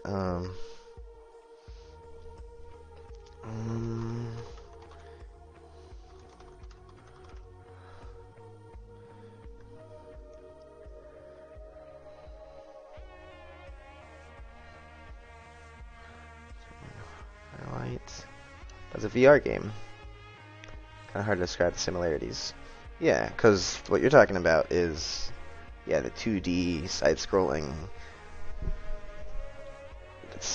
But they're both stories. That's really a good point to bring up, that, you know, they are all ways of telling a story.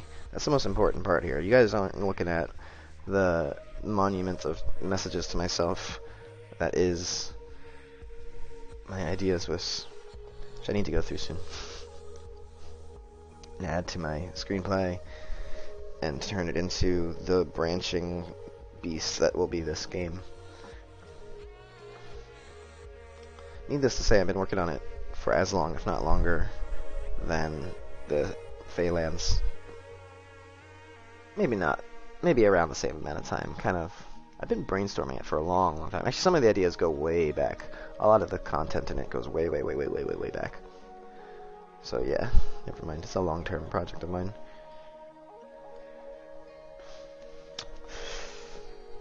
I mean, yeah, I guess there's really only just change role. And it's gonna be different on this one.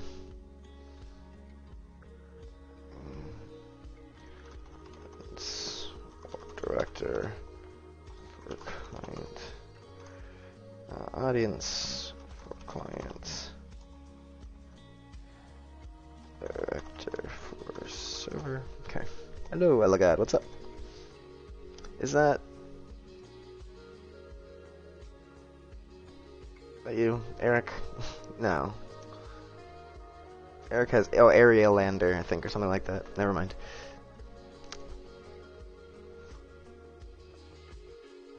Are you in the Discord, Elegad? I think you just joined once, right? Just recently. Okay. As far as HUD goes and buttons to press, per se, let's go this again. Like, talent, it's your action, blocking cues. Do you want to be able to see, like, a readout of currents? So, scene info. Let's have that headed up on there, just like we have it listed here. Yeah, okay, that's what I thought. You did join recently.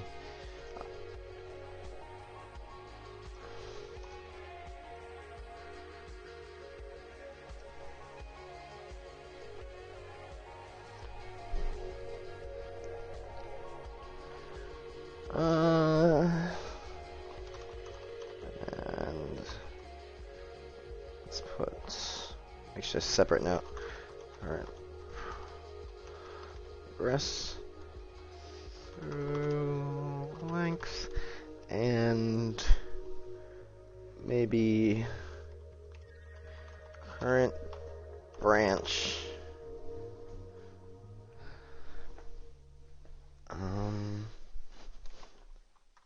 Undetermined, ABC, etc.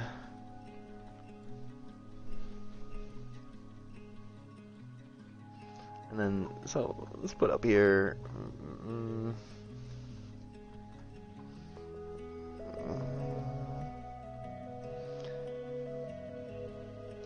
no.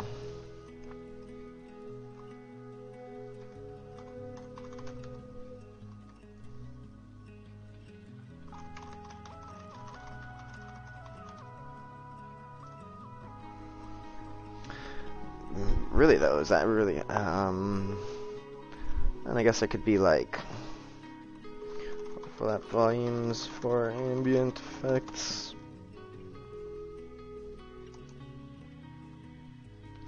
Interactable items for ambient effects, but for the most part, yeah, that's already listed before though. I mean, this might be a good idea. It's like if you go somewhere, something will happen with actors or the world will respond to you. It's really going to come down to how well can we get like characters to emote. Because you can kind of talk to people in VR chat and get like sort of like a feeling of like, or not. I use big screen. You talk to people in big screen, and the way they nod their head a certain direction or whatever, you can emote certain things. And when you have your hands there, you can act in a certain way. It's more like theater acting. I think theater actors might get a kick out of this in terms of performance, or they might do it well. They might be good at it. I was thinking audience members could like vote and rate or like applaud different talent, and that could be the rating system throughout the game. So like just depending on whether they like your ideas or whatever, maybe each round they get. So let's see, in-game HUD, end of round, end of scene HUD.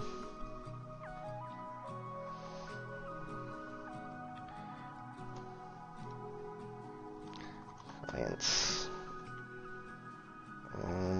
Let's see. One of these for each of them.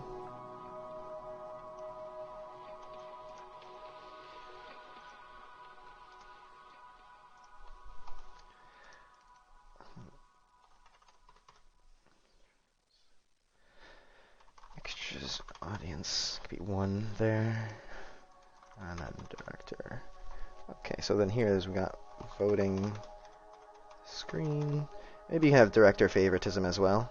Wonder if the director choosing who to give something to separately. Maybe it has separate ramifications. That's something to think about.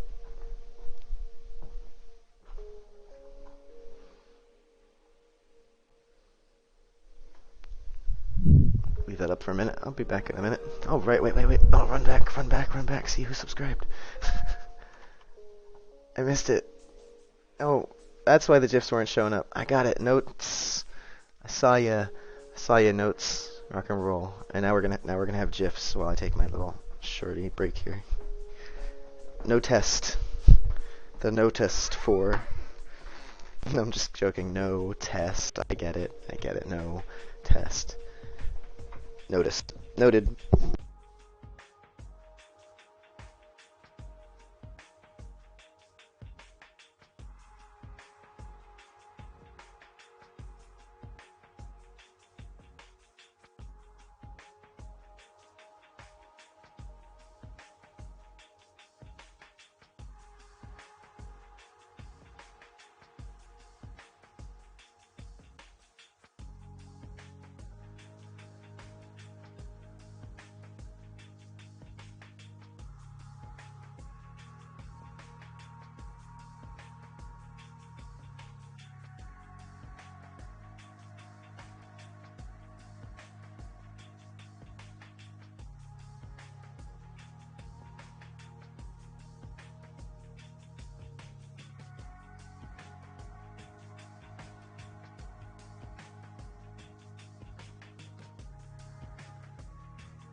So yeah, I'm 100% seriously not sarcastic at all. You can thank me for Half-Life VR by talking to the Valve psychologist. No, I'm just kidding.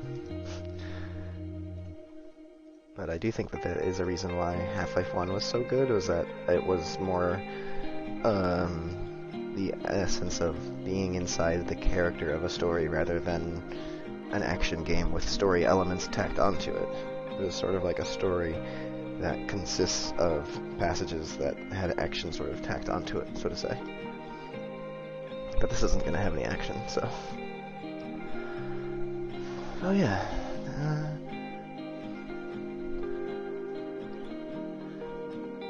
Like, I mean, if you're talking like actually simulating some degree of... You can have the director favoritism, but like...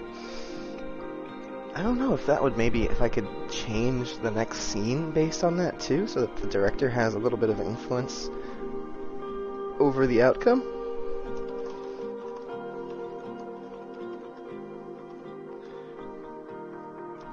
Well, this helped.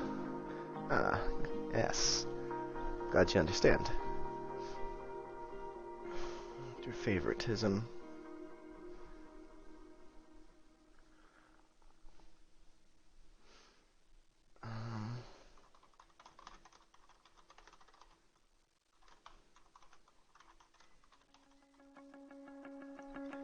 Maybe total scores so far.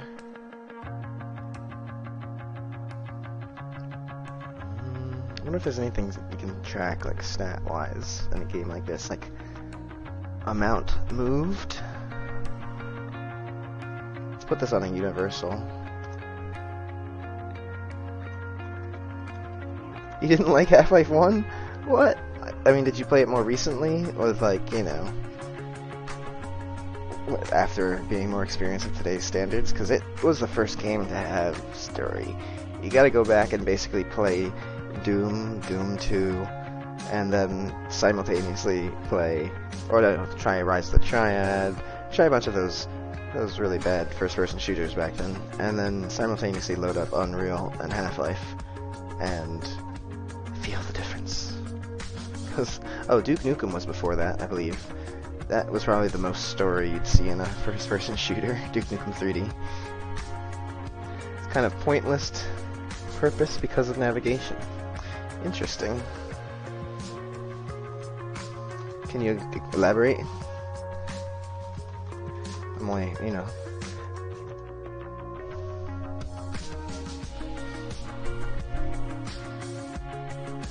I mean, I can sort of latch on to some sense of what you're saying by sort of some of the mazes and puzzles of it, of like what the actual content of the game itself was, like the gameplay part in between the story elements, the way I said that gunplay is just sort of tacked on in it.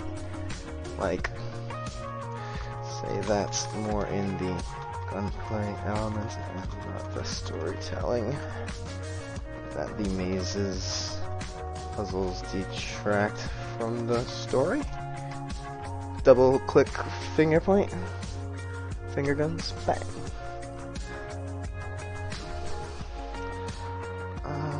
So let's see. So each scene gets a new character selection. So we'll say track talent. Alright, so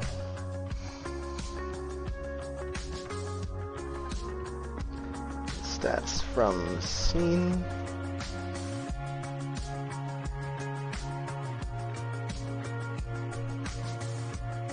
Total scores so far. We'll have movement, time talking, gesticulations. We can track how much the hands move. If you're just standing there motionless most of the time, maybe it's like a performance thing. If you talk really fast, or if you take your time talking, round length, average round length. Let's see, total movement. Let's track these individually.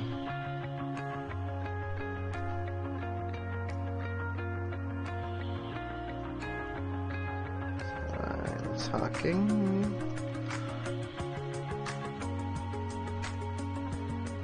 Total amount of gesticulations.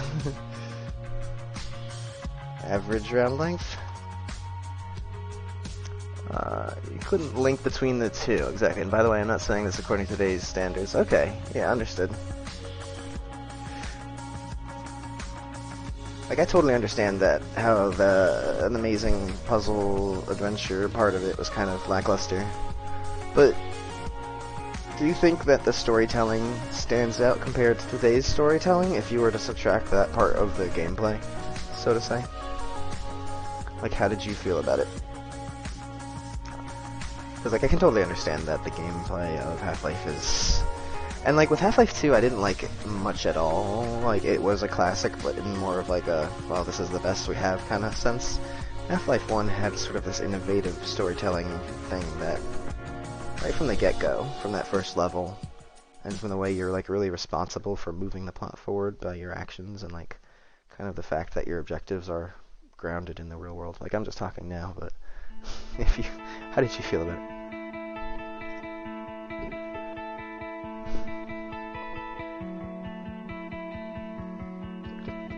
So, average length, round length.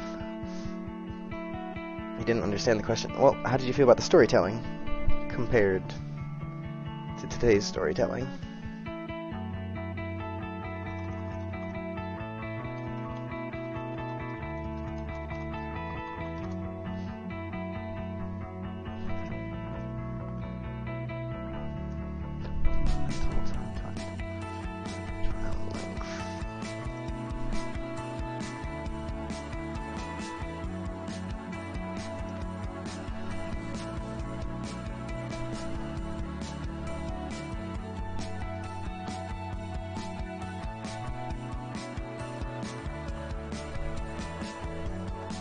Volume. Can track that.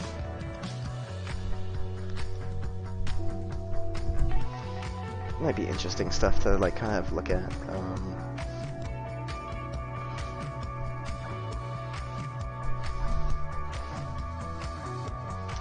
I guess you can track the decisions made.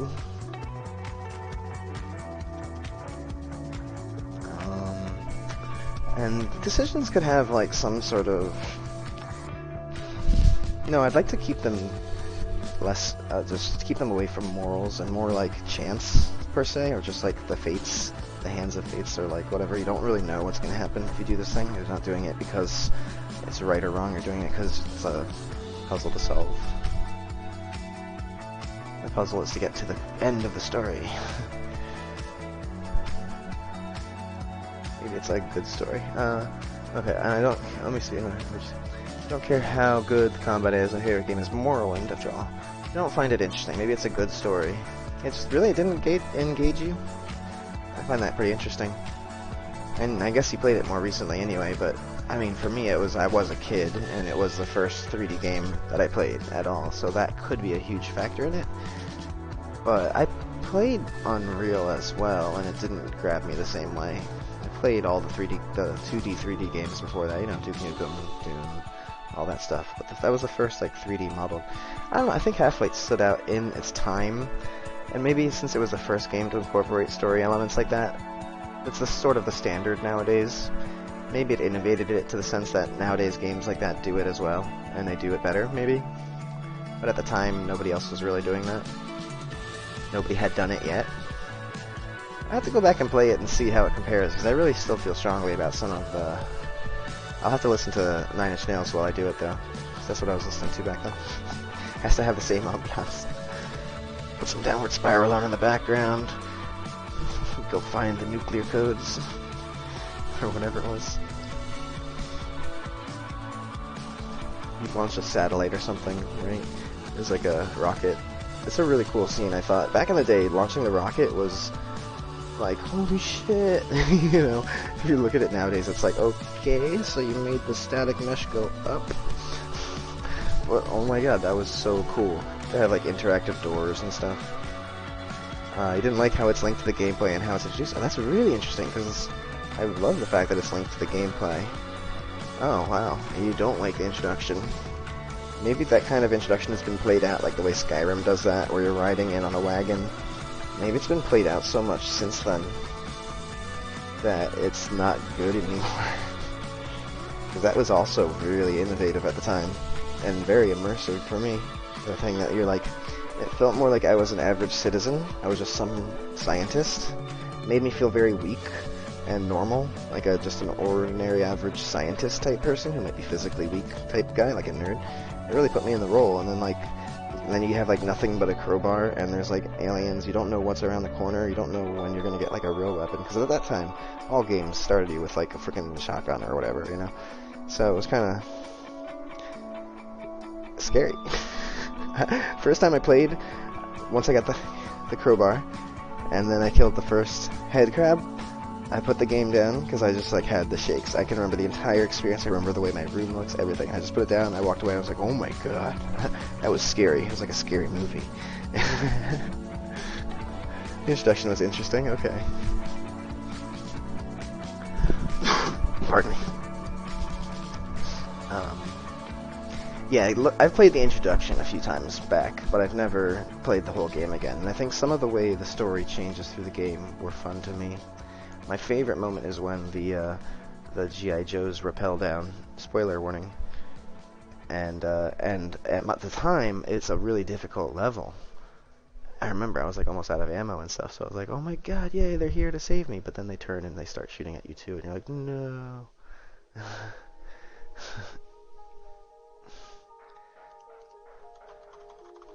Yeah.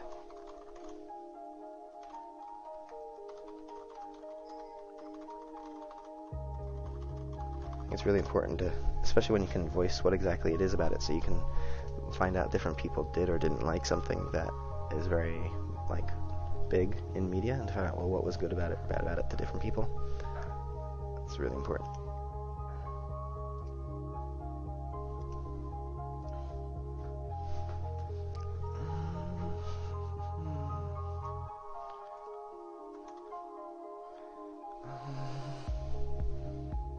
Something to focus on themselves, probably, because actors are very self-stats.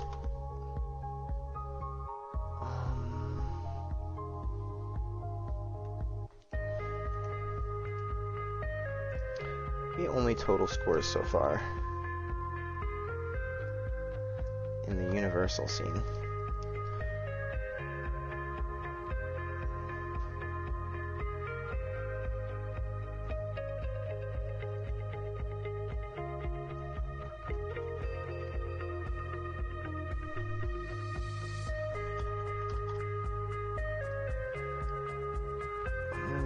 This should be only in there.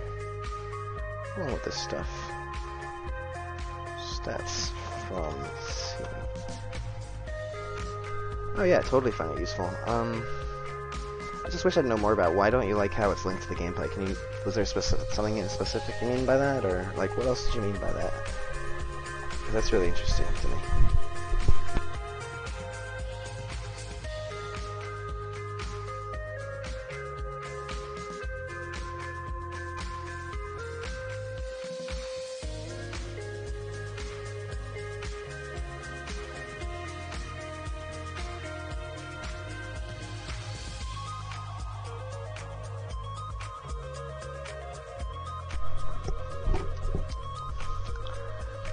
Your explanation was kind of confusing, you think? Well, it could be. Aren't mine usually confusing?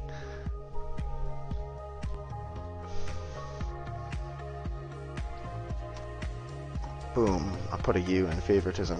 Boom, I took it out. USA. I'm just kidding. So, I like the Universal. All of the characters, all the players types will be able to see the total scores for people, but only the tenant will see the current self-stats from the scene. Maybe director can see all of them. Yeah, let's take this. Yeah. Oh, you know what? No, the talent should be limited to just themselves.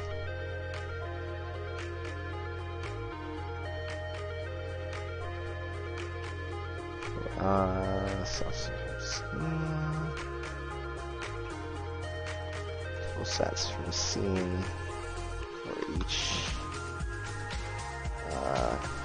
Character. Yeah, I'm a guy, when you introduce overwhelming navigation, it's not funny. So I guess you're not enjoying Daggerfall. You didn't play that for much. I actually really... Something about the geometric part of my brain. Right, I did really well in geometry, but I sucked at all the other maths because I just hate doing them. But I just get a real fun enjoyment out of geometry, and I remember during that class is that everybody else was like, I hate this, the way that I am with normal math. And I'm just like, what are you talking about? It's so easy and fun. But Daggerfall is addictively fun. Just like hold down Shift, press W, and charge through the endless labyrinth until you sort of, you just like you slowly. I don't know. It might be good for my brain building stuff. Good exercise for, you know, puzzles, that kind of thing.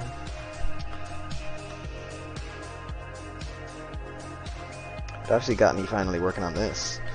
It's all because of Daggerfall. Clearly.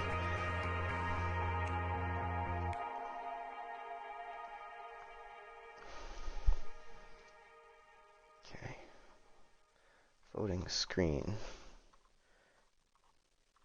Influence rating of scene, series, and characters.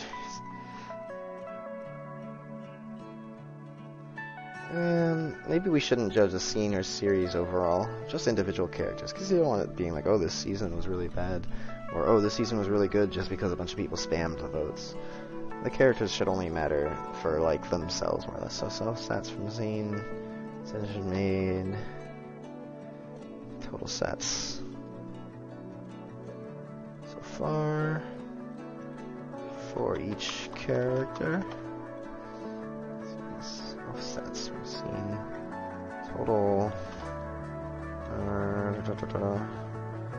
scores from scene for self only.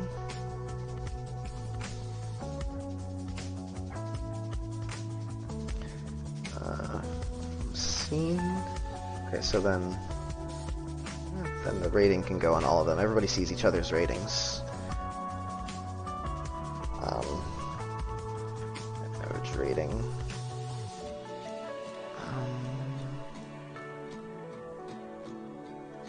Rating for current scene when voting finishes.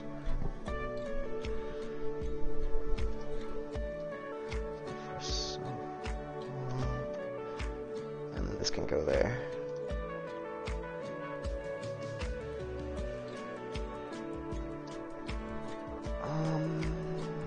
But a navigation like Dark Souls 1 and Elder games, both of which I like, especially Dark Souls, it's interesting and not hand-holding, but not annoying. I find Prey is kind of similar to Half-Life 1. I didn't enjoy Prey. And we're talking about the newer one. There was another game by completely different people called Prey for like PlayStation 30 or something like that a long time ago. Or maybe Xbox 360 or something, I forget. It was actually had really cool stuff. Both of them had very innovative, the Prey games had innovative mechanics, but not really. Yeah, I didn't play either of them. I started both of them and I was just like, meh. But they did have really cool, the first one had cooler things. You were like a Native American. They had a lot of like different scaling of the character. You'd go into like miniature world and like huge world and inverted world and all this just weird stuff. It was cool.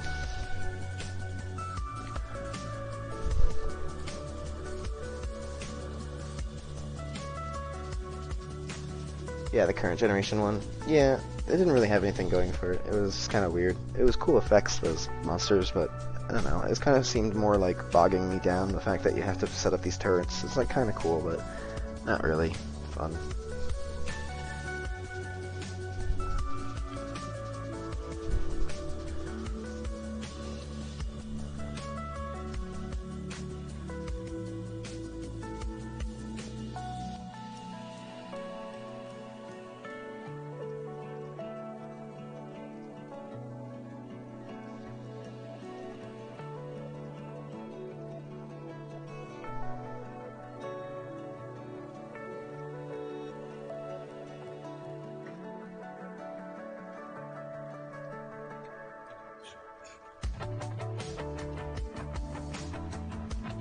All scores,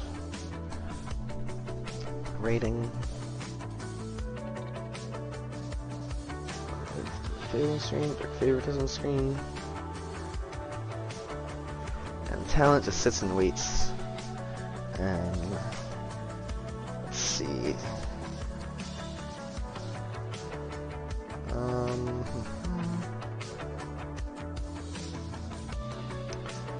Result of scene and character result of scene decisions by both talent and character when voting finishes.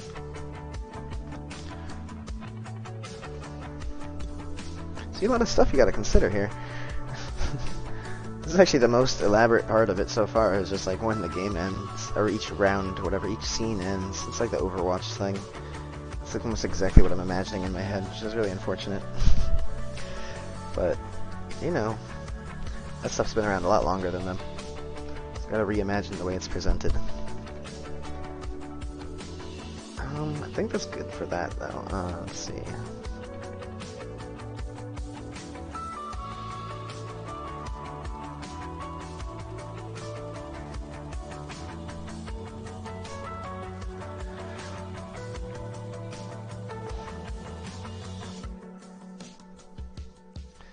I remember some guy at GDC talked about level designing principles, and the first one was fun to navigate. Maybe you should check it to understand. I think I've seen that. Yeah. Okay.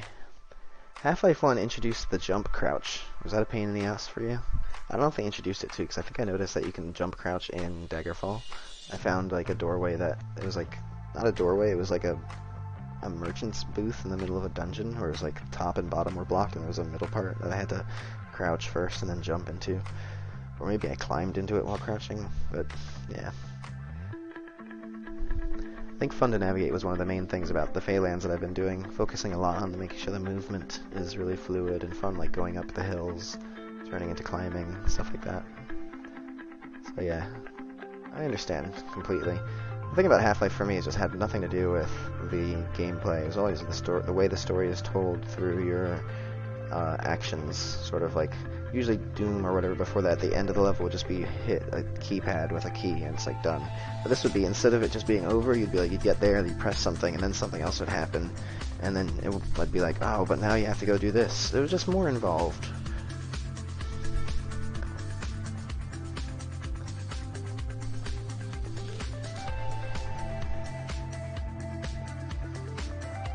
I need to eat something. I'm gonna leave this up for a bit. That says a lot here. I'll be right back.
YouTube Black Fan Fest is coming to Atlanta on October 21st.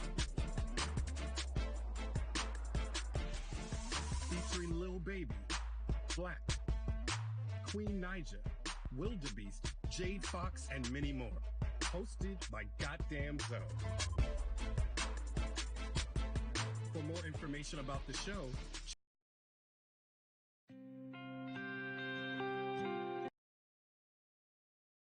well, here we are back on the hot, muggy streets of New York.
Je veux que tu saches.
Dis-moi que ça va.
your cherries. Need to run. No one had a run like Grimes. No one.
Okay, I think like Twin Peaks Season 2, we're gonna have the audience dictate the course of the show.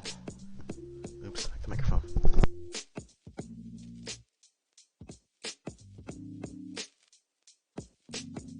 Ah, alright. So.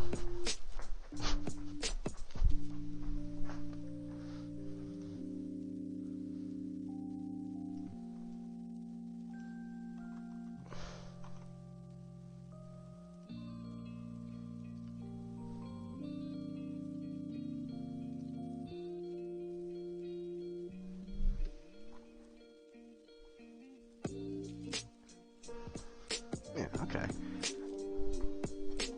It's still a little dynamic then, because you don't need the director influencing the ratings as much. And the end results of choices made. Let's put a little bit thing here.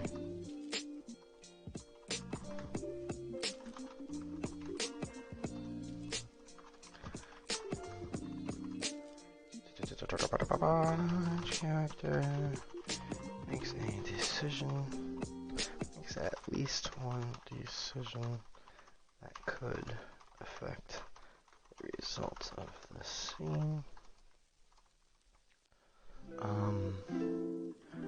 Rating plus favoritism per scene rating plus favoritism. And yeah, each give +1 weight to characters' decision. Total each character's resulting decision outcomes. Path A, path B, path C, etc. Combine. Right.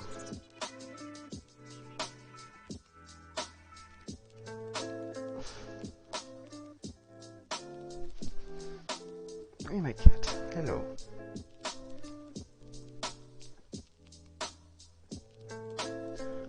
Oh.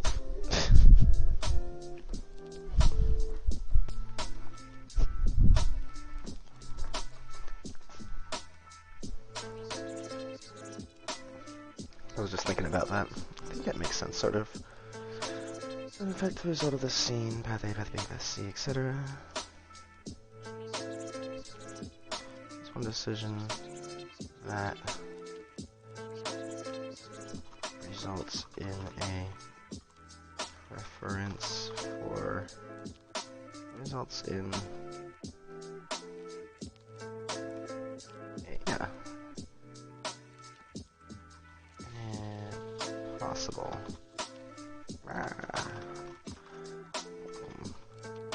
Man, I feel like I'm like doing math on reality now. Is this the way real life works?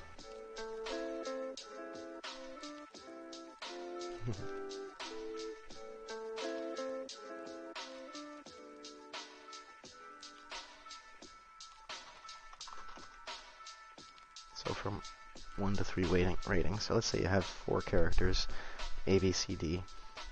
You know, maybe 2 of them choose A, 1 of them chooses B, 1 of them chooses C. And tiebreakers.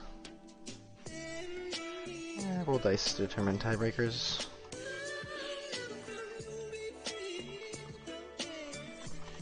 Might be able to think of something better, like, or no, compare season ratings to determine tiebreakers.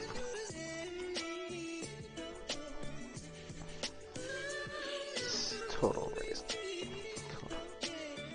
There we go. So the actors have their final weight adjusted based on their total rating to turn it into floats rather than pots 1, 2, or 3.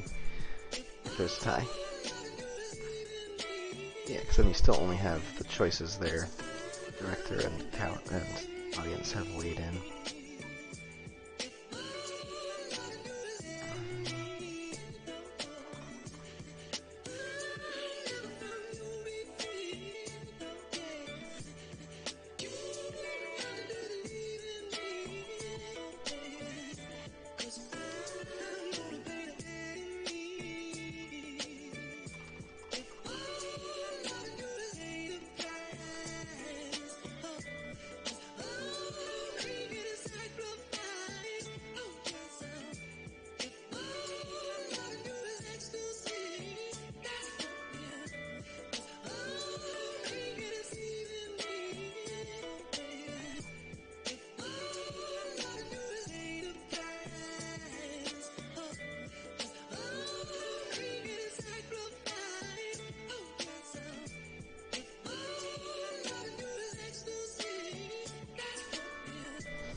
Oh.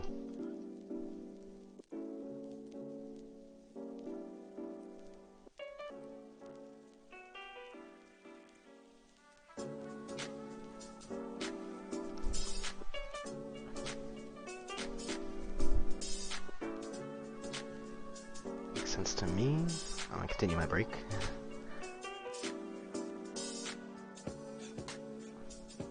See what's slightly interesting to leave it at here. Here.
So yeah, I was just doing some house stuff. Gonna go sit down now and think about what I've done and what I'm going to do next. So we got the HUD. I think that's what's getting distracted. I'm at the end of the round. I need to go back to the middle. And this is HUD stuff too.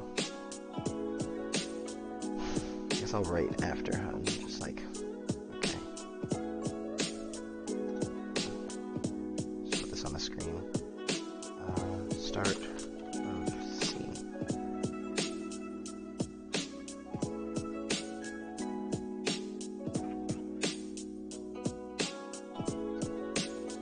Put it up here.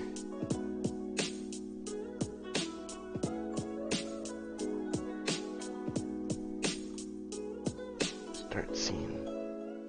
Arg.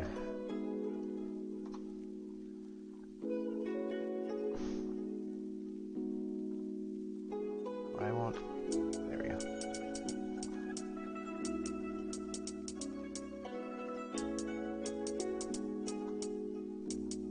What? Alright, here we go.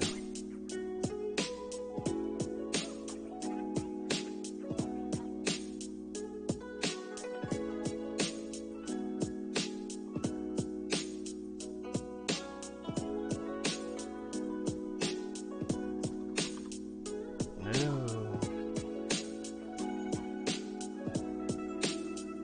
How many of these do I have to do?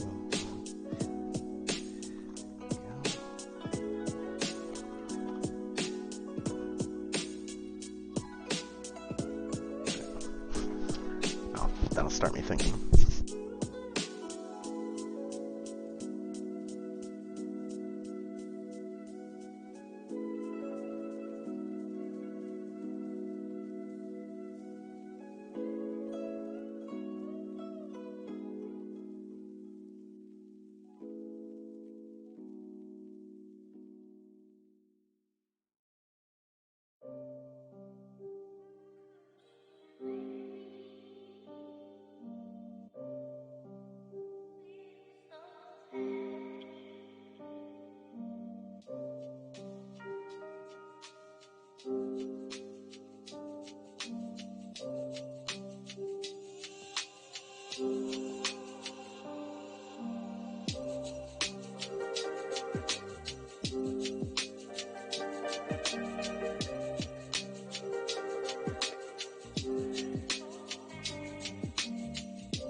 Let the flow on, baby. Let love be free. I reach for you, honey. You reach for me. For you, honey. With me.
As a friend of mine actually put out some music, an album.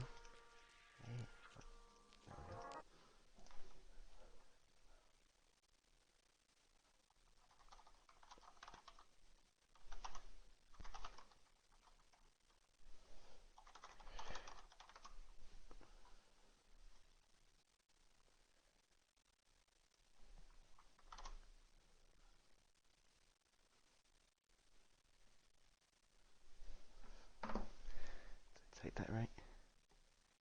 Distro. Yeah, figure out the link.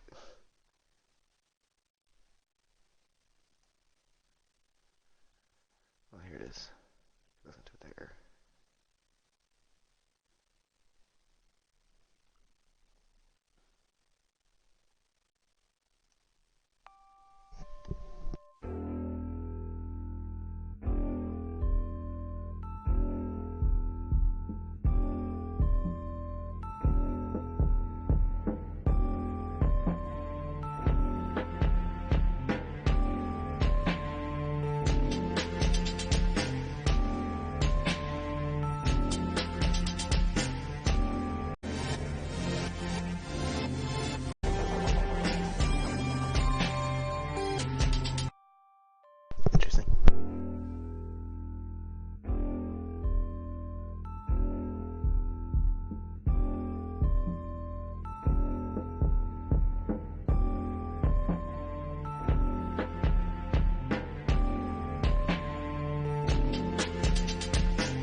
That might be too dark for me.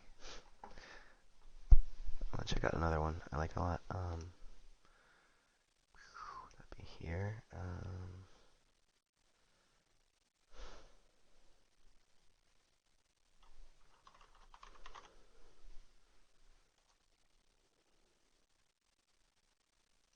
That's what I want. That's what I want.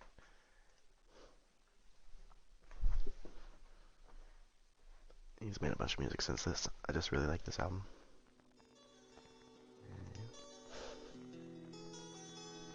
Sorry. I'll support you other ways.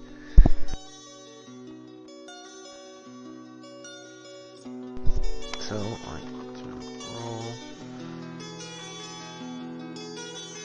Oh, what the hell?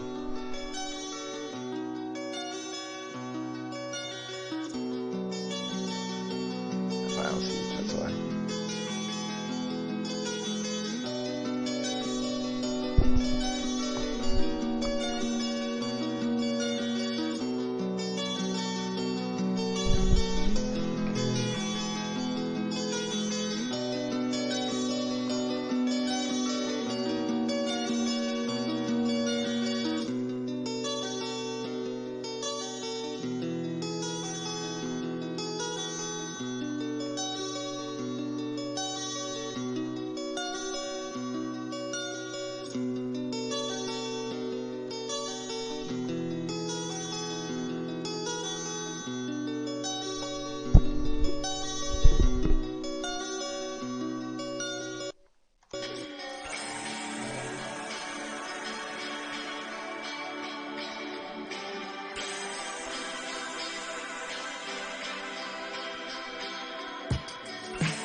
I need like an extra selection universe, selection interface.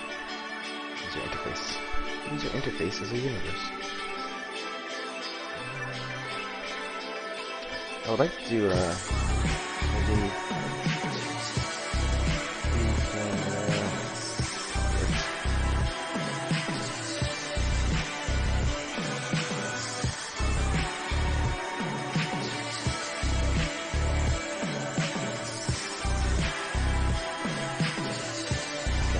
to highlight availability, the camera looks center screen select for extra.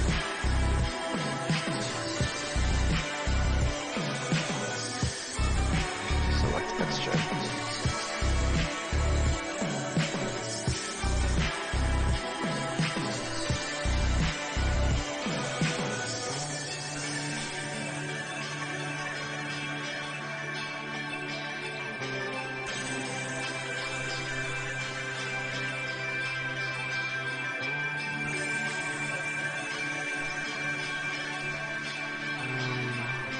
My voices compared to music.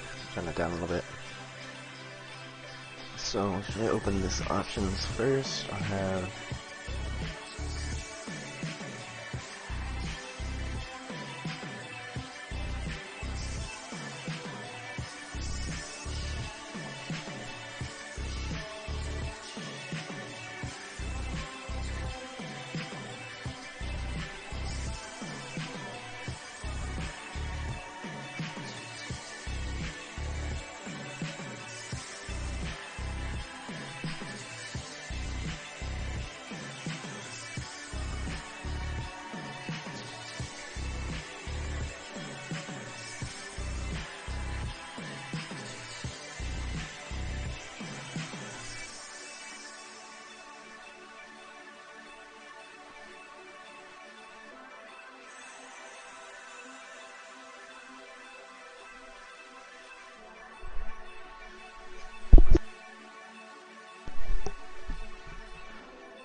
Button. Waiting for ready check. Did I just type ready like that? Oh my god. You didn't see that. These are my favorite songs. Ugh.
So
on your way out to the studio to work on your own thing, but let's talk about it more soon. Oh yeah, what's up, dude? I didn't even look at who was writing. Keep up the good work, yeah. Thanks, man. This guy I was talking about earlier, he knows my story. He knows the screenplay, and he knows my story, too. Thank you very much, man. Robin. I like that name. Just a lad, but you're not British. So it's like, I don't know, man.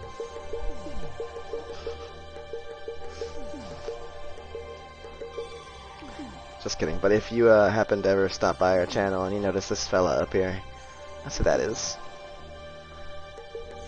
Not that there's anything that needs moderating, but...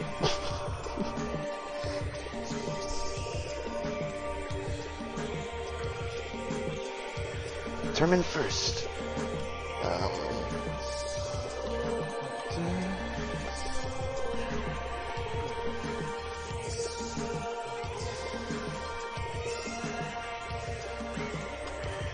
I guess most scenes are going to start with the director.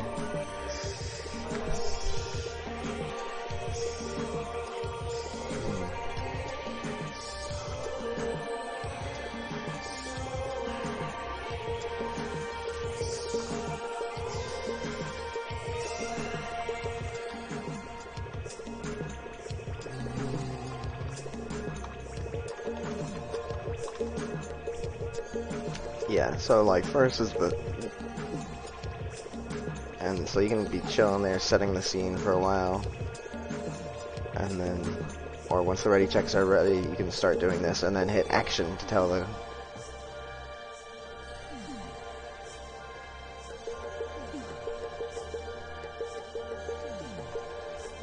So really, we can just skip this. First character. This doesn't need to be all big.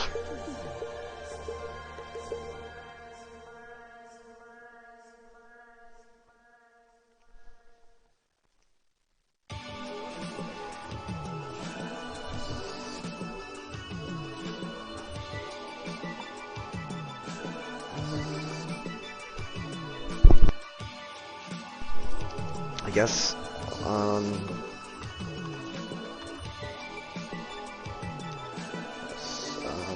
turn to first character, and then so we can do here on turn.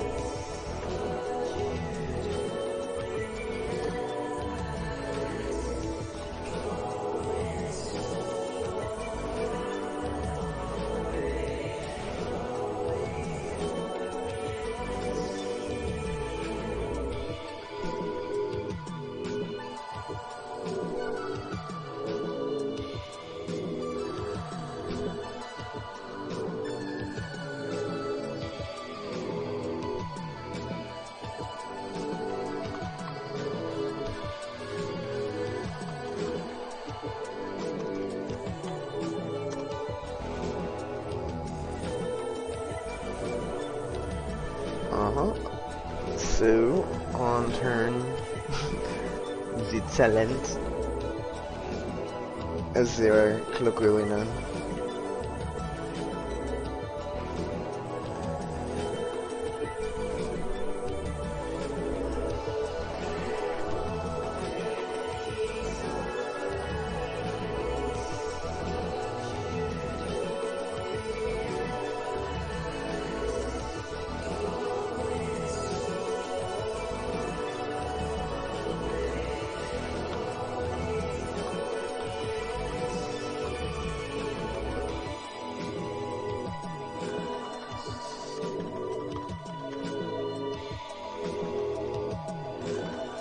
I don't know exactly what file format to use, but I'll just write it like that once I've determined.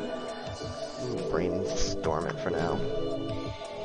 But some sort of map, or because it's two things: it's action and text. So maybe it could be something else. It could be a bool with a couple other arrays. And if it's only an array for each scene, I'll never get anywhere near the max limit for arrays. So I could just use that system.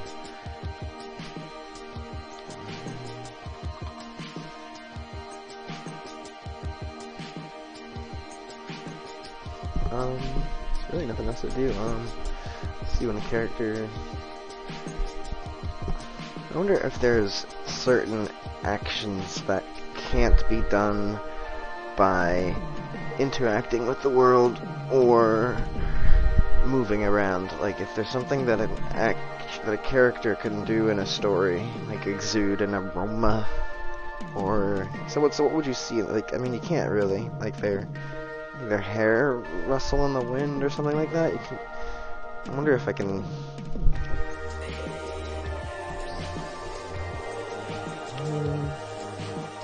So there could be certain effects, like, I don't know, hair blowing in the wind is the only thing I can think of right now, but maybe like, what else is like a dramatic effect a character can do?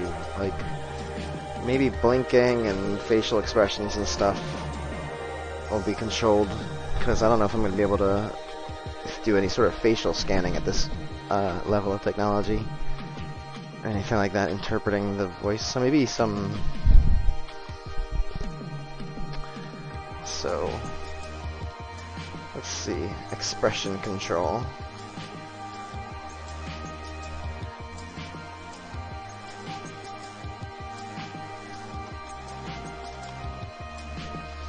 Thumbsticks, maybe? Like some combination, maybe the top is your eyes, the bottom is your, like, frown or smile or whatever, or left and right hands. But then your thumb will be wiggling around when you're emoting.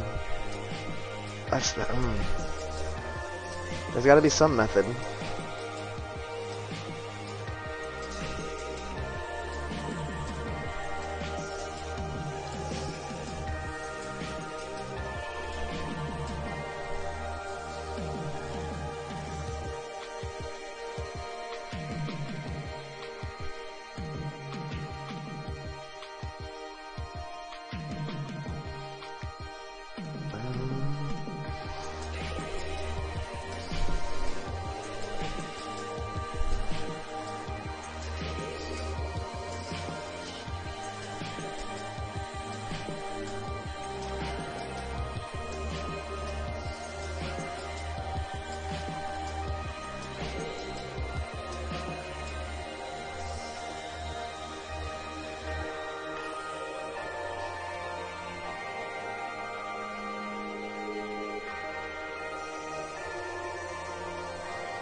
Alright.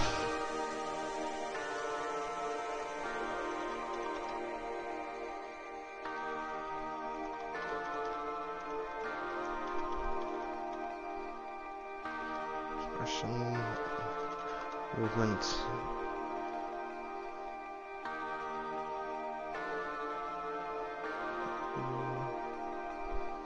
Yeah, maybe just those two. Check movement rules.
What's other menus gonna be? Client list, current turn info, scene info. Scene actions. Let's see, let's make this some universal name. World actions. World control menu.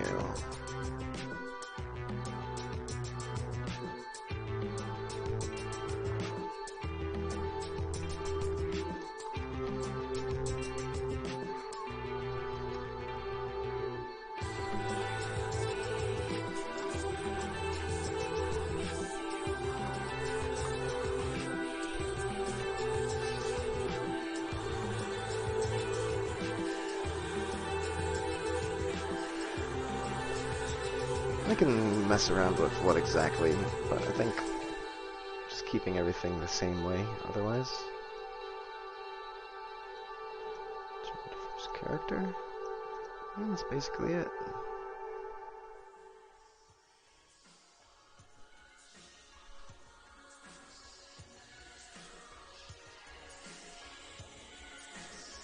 Okay. Pretty straightforward. I probably don't even need to separate these. I don't think much else is gonna change. Ah, there it is.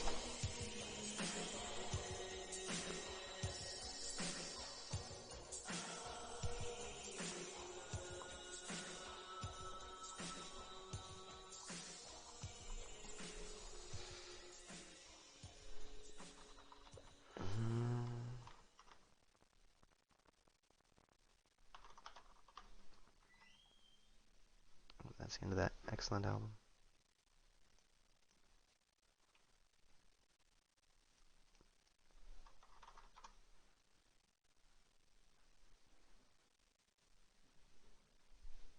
I wonder if anything else is happening in the news today. Why is CNN showing up all over here? Been watching a lot of Kids in the Hall lately.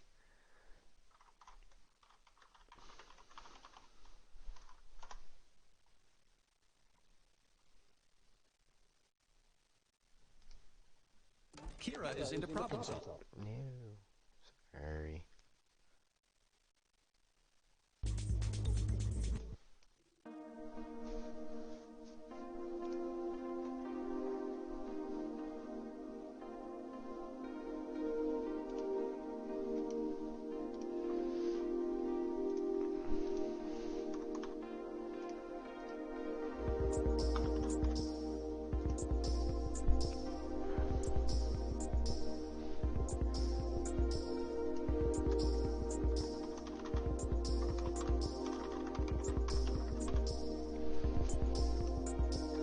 Might as well capitalize everything. Aye, log.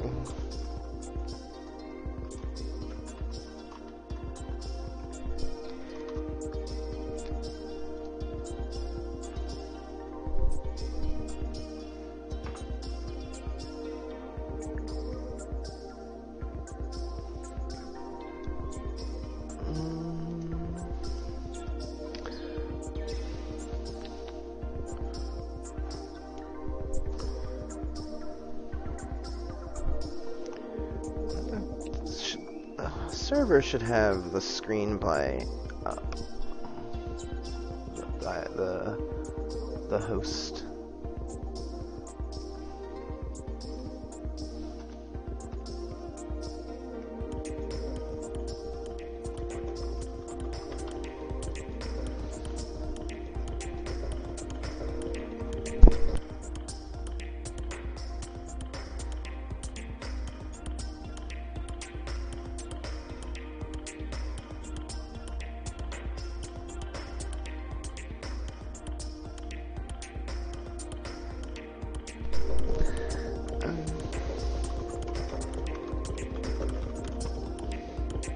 Let's make that auto-scrolling along with the turns. So on new turn, the server here gets a thing.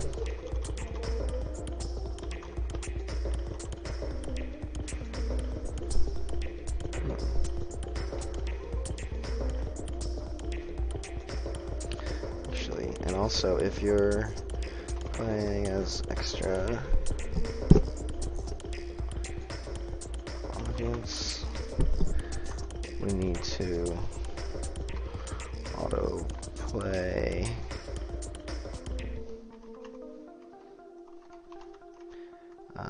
world actions from screenplay, if any.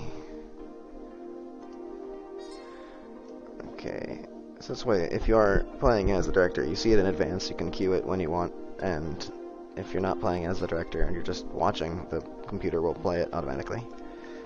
So then it needs to get, if we highlight world actions, if any,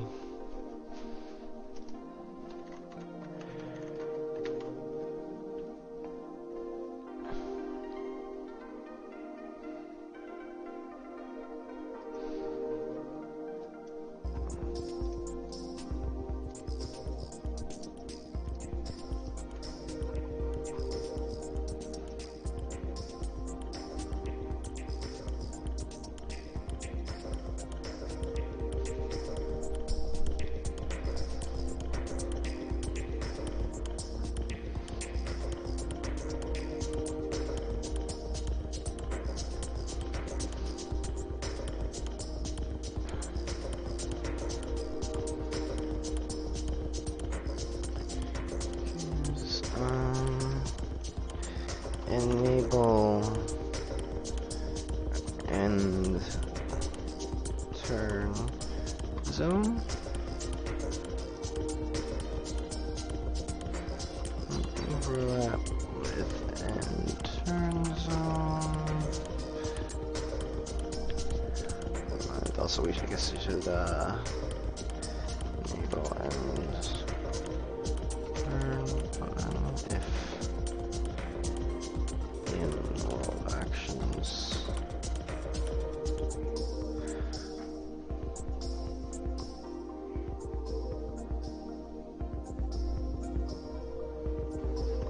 Never has turn. Okay, and overlap as a turn.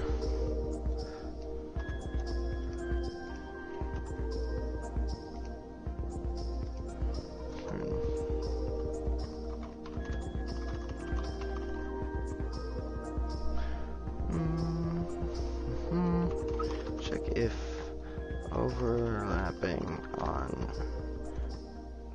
turn start, round start, turn start, round length, turn 14. I like using round sometimes, I like using turn sometimes. Round is like every time it goes around, turn is like your individual turn. So let's make sure they're used correctly.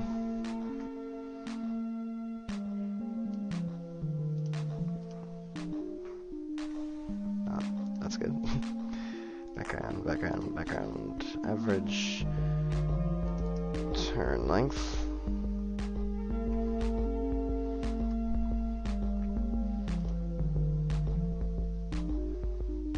Maybe like a replace.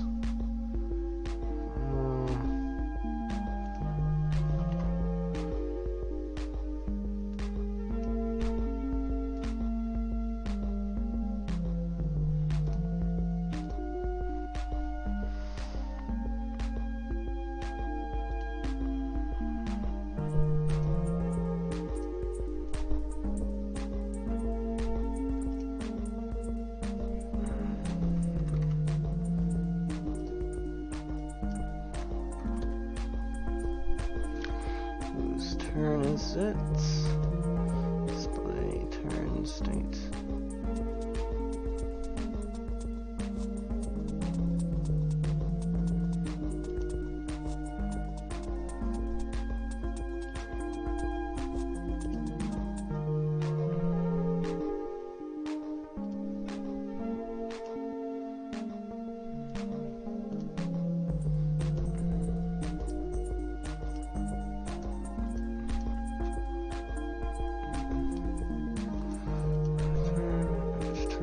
Okay, we're good. Wait, yeah. Okay. Correct nomenclature. What is this, 13 pages of doc file here today? A lot of, I mean, a few gaps. That's pretty good. Up to sort of on turn, enable end turn button. So when scene is complete, on turn.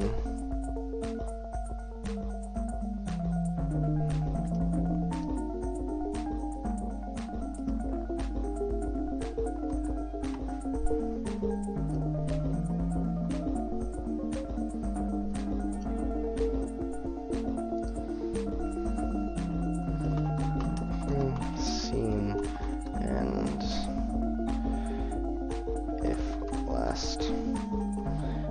if it's for scene end, last dialogue action in screenplay.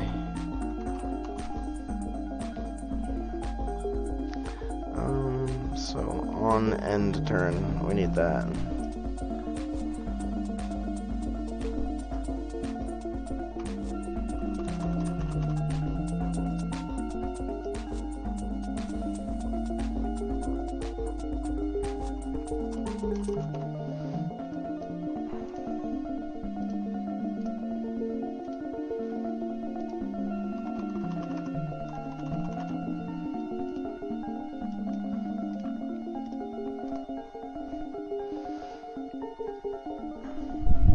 You're only ending a turn as a talent here, and don't have turns as audience or extra. You're just chilling. So maybe on action, client server, structure rules, enable expression, movement if enabled.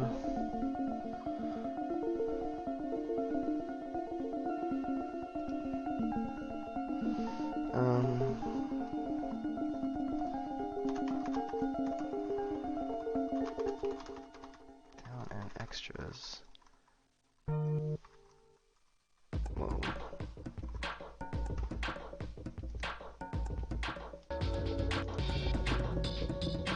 That's good stuff. Alright. Sorry. Check server enable expression movement if enabled. And then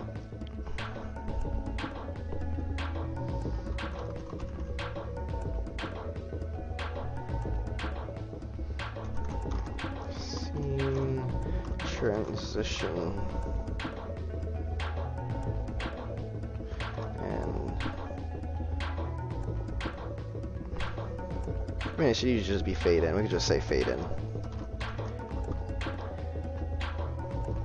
Action.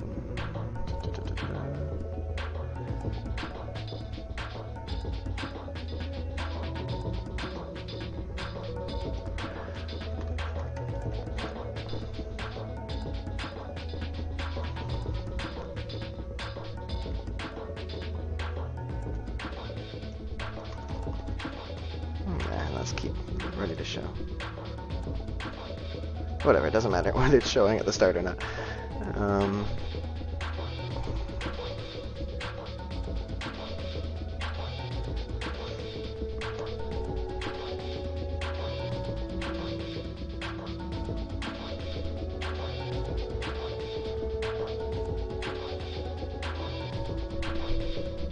It's just like staring at blueprints, but even harder because it's words. You can't just stare at it to see lines. It doesn't work that way. You can't just stare at it and see pictures. No. What am I gonna do?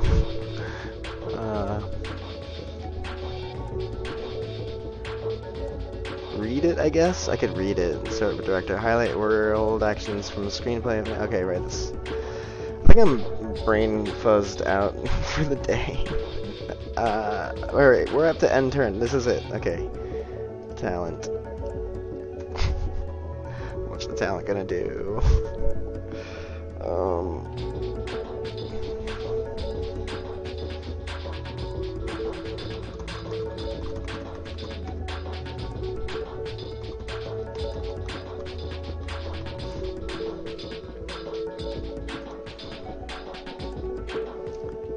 I think what I want is end scene.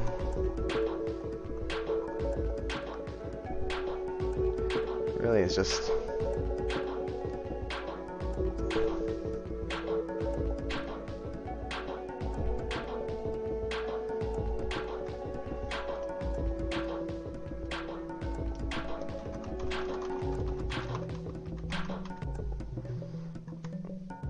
I could do something more interesting than camera.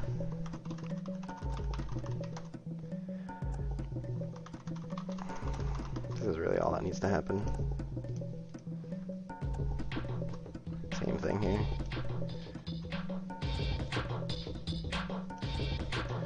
Same exact thing, so really why am I even...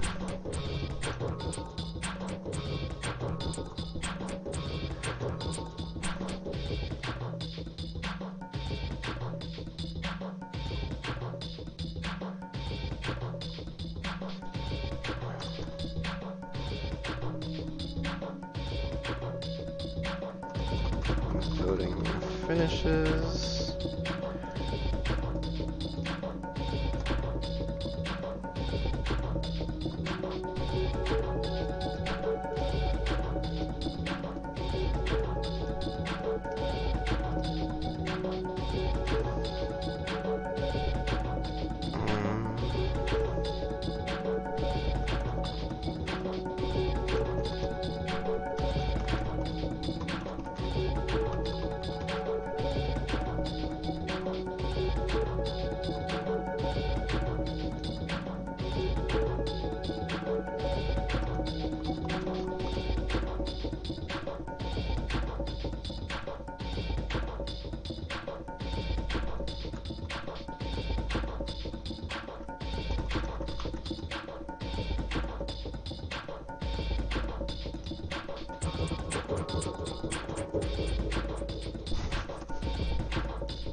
Okay, no.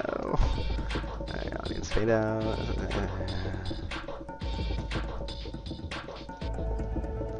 Just this whole, no. Get rid of it. There we go.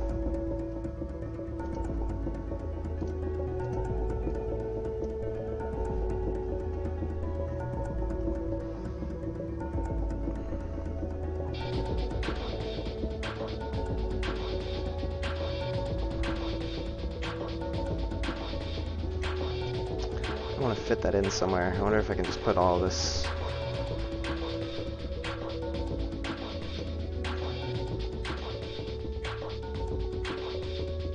There we go. Fit nicely.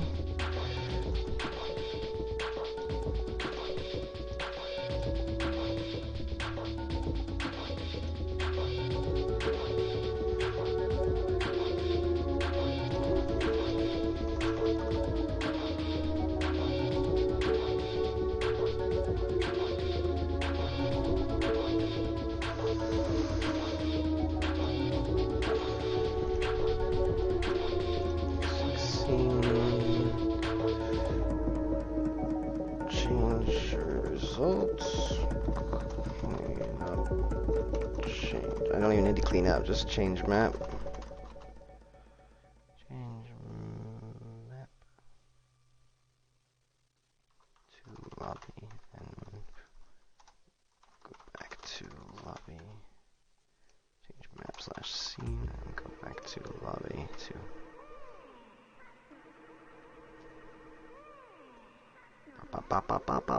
Lobby 2. Character selection. Game. Start next scene. Yeah, because it's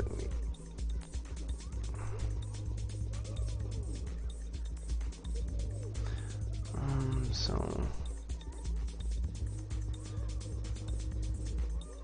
selection.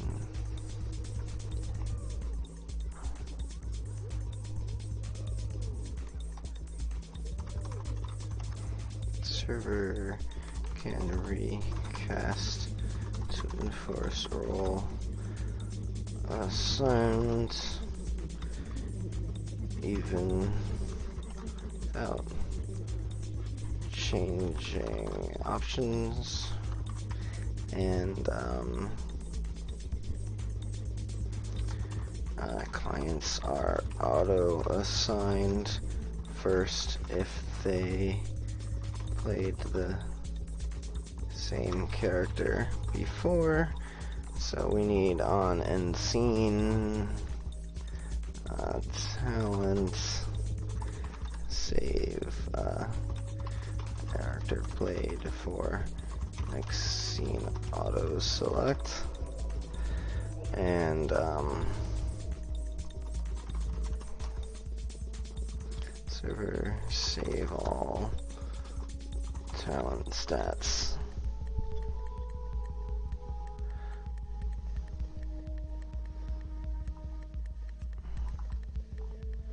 This has to go, actually,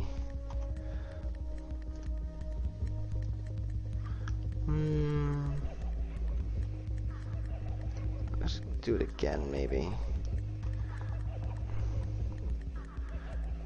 Finishes,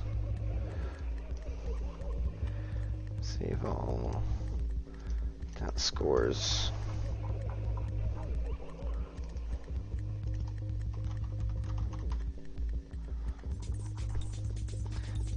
Scores. The ratings.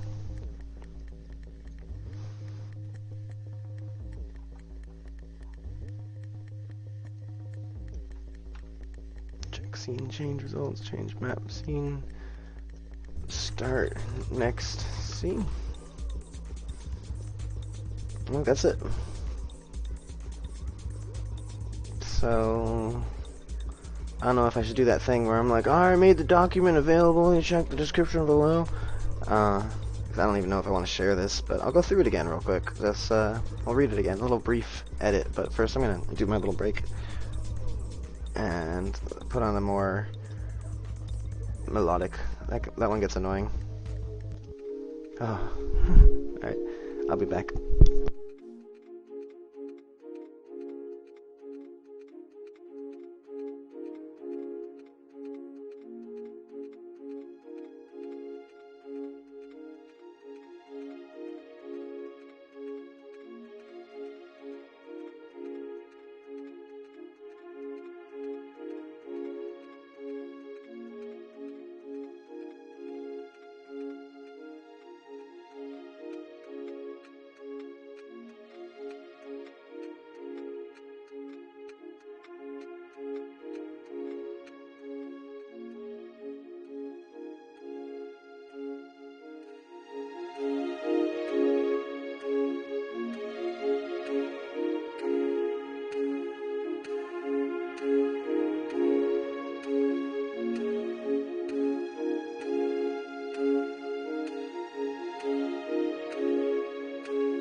Alright.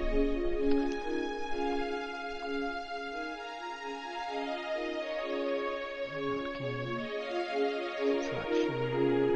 Channel requirements. Switch settings are extra.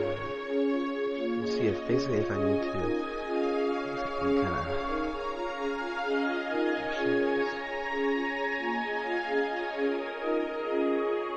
all that stuff here. Force casting of talent or free character selection. Local volumes for blocking movement on off. Disable movement when not speaking. Set a password with list of Steam IDs. Local closed durability of the game during each session.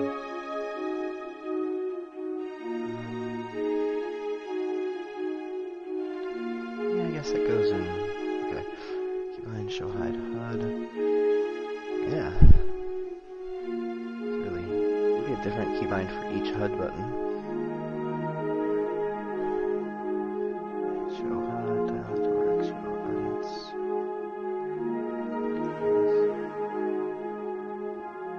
So is it blocking literally in this case? Display dialogue, action text, display tone, state.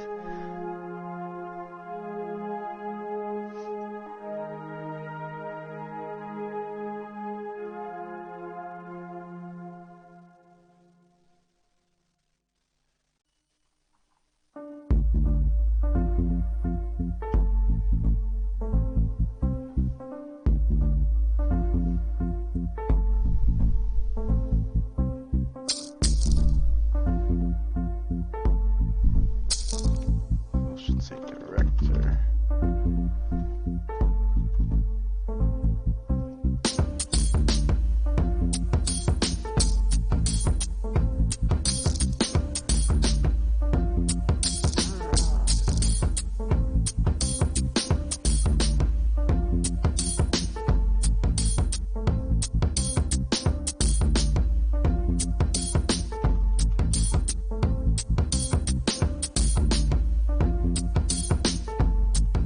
I guess that makes more sense being close here.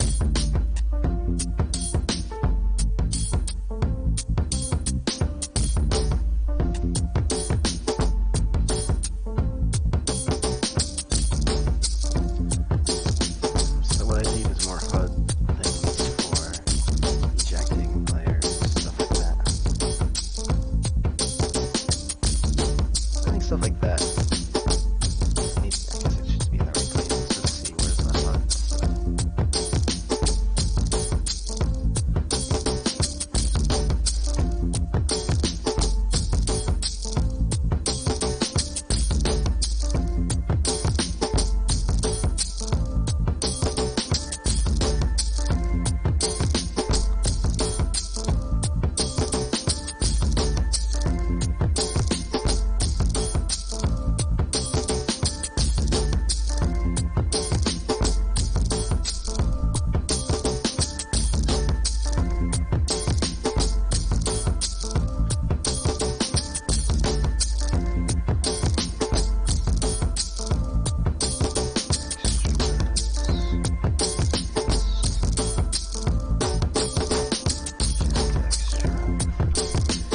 Can't eject your talent. How do you have to deal with talent? Let's see what that here.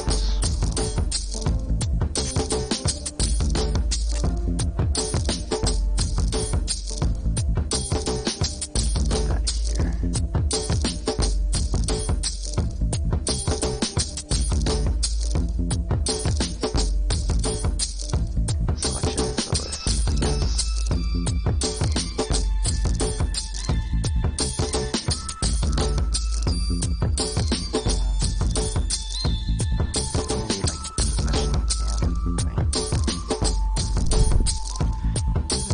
A list of them. That would make more sense.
creative return status.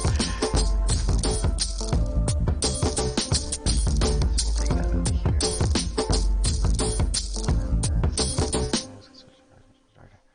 So, on the HUD, is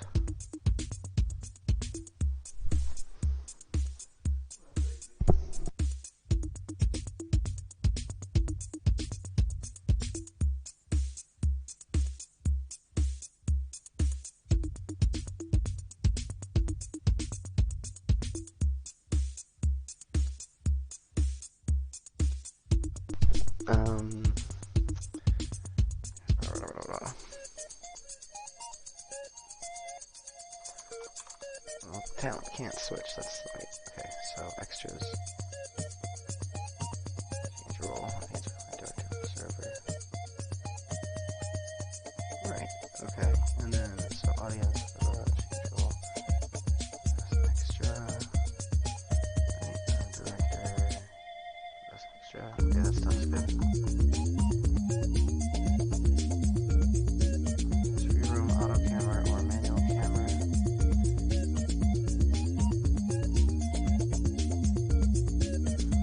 Auto manual camera. Oh, manual camera. That's free. There you go. Yeah.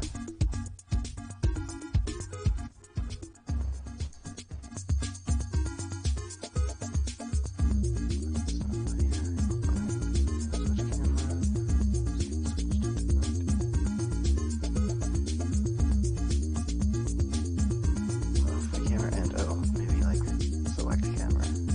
That's the other option.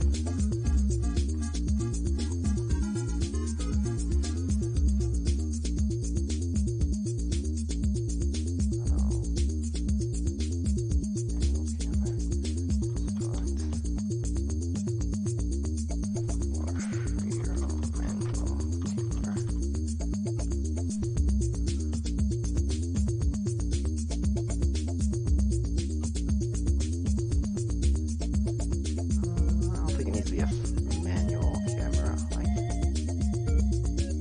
cinematic wise, but I guess it could be.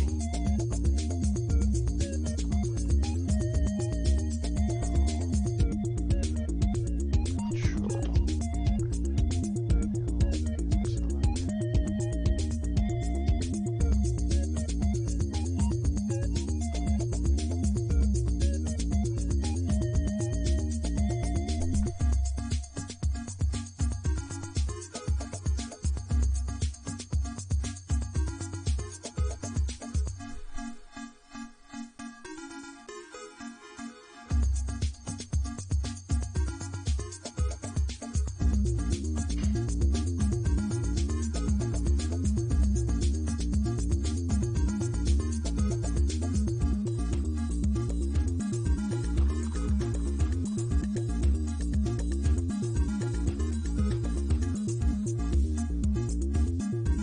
Three different things actually. Manual control, camera exposure.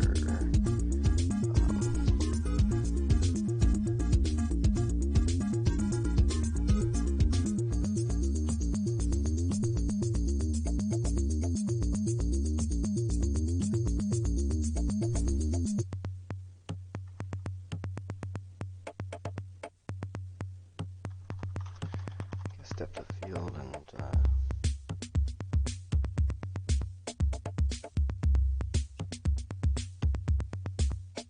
you don't really change the shutter speed in film. So really the only thing you change is the aperture. You don't even, I guess you change the aperture. The shutter speed and generally the ISO stays the same too, whereas photography you change all three of those things. So I guess there's only one real setting, and depth of field is another.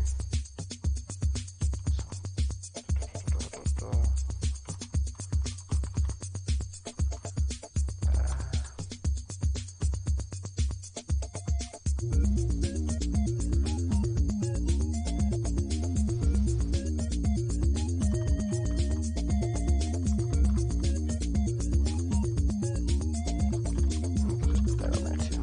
Disable depth of field.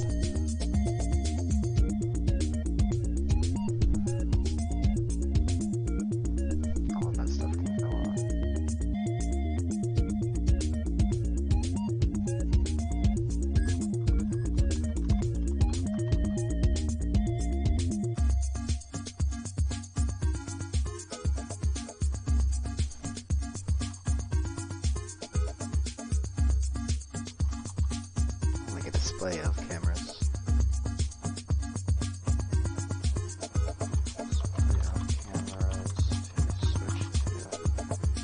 For VR, that might be possible. Actually, if you're in a camera, I didn't even think about that. You're in VR. It might be like the way that PC players can play, so to say.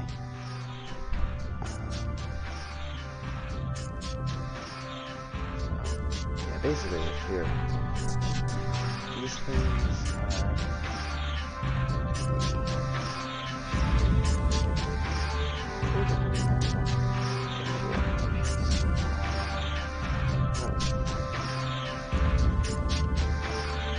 sure, actually, maybe definitely fielding. Why not have these photos, but the field of view instead of them.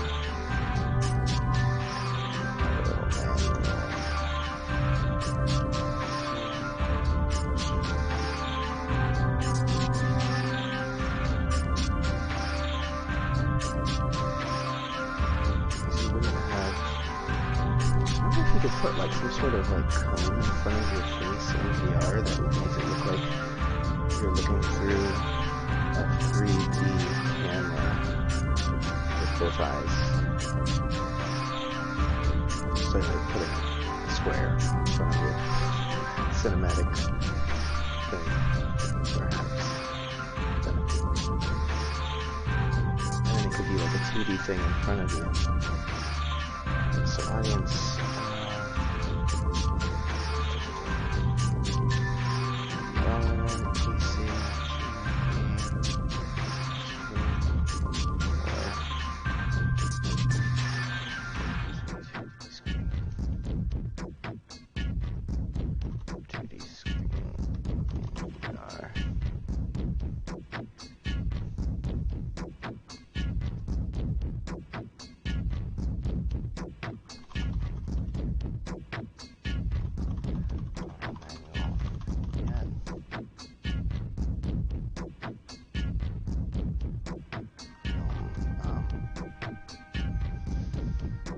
cinemascope isn't the thing, it's one of the numbers is called cinemascope, but it's music stuff. What's it called? It's like 1920 by 10 aspect ratio.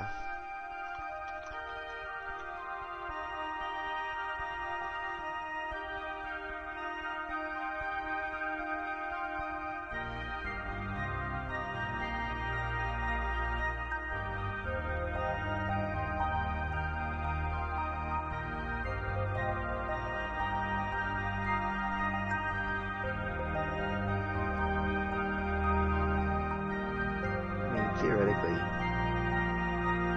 except for being Italian, you could play as a director or an audience member on PC and it would make a difference. So that should be something to do.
That's all I gotta do. That's it. I don't know if this is even this whole thing.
There we go, perfect.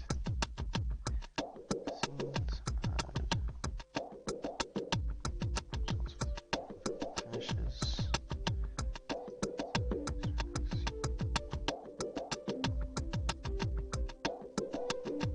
Start next scene. Alright, change scene, change results. Check.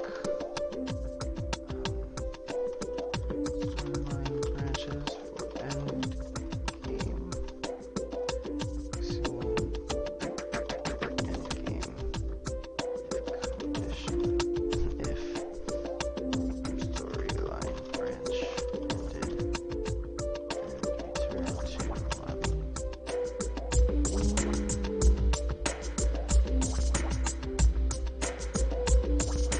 Yeah, for load save game in lobby one. Boom. Huzzah.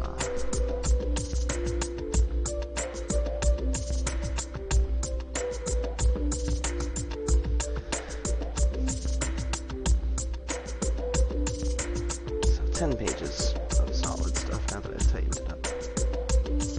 Not as many breaks. Hopefully I didn't accidentally delete anything. I did delete that whole like first page of like rambling. If you're gonna put page 1 and page lobby 1 and lobby 2 together, it'll hang over. And I'll just leave a little bit there.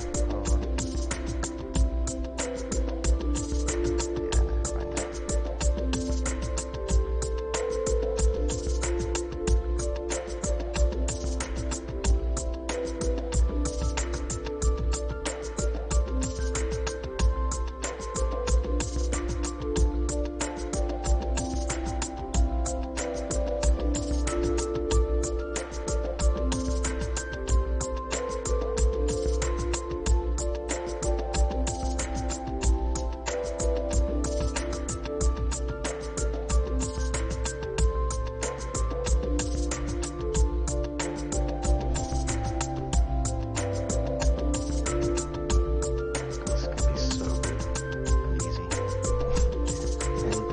design document. That's the number you want. Including the cover. Put a fancy picture in there. Golden. Straightforward, I think. And the shell. Please make myself shell. Thanks for hanging in, watching. Swing by the Discord. We can talk about this if you want to get involved or whatever. Or just hang out and chat and talk about gaming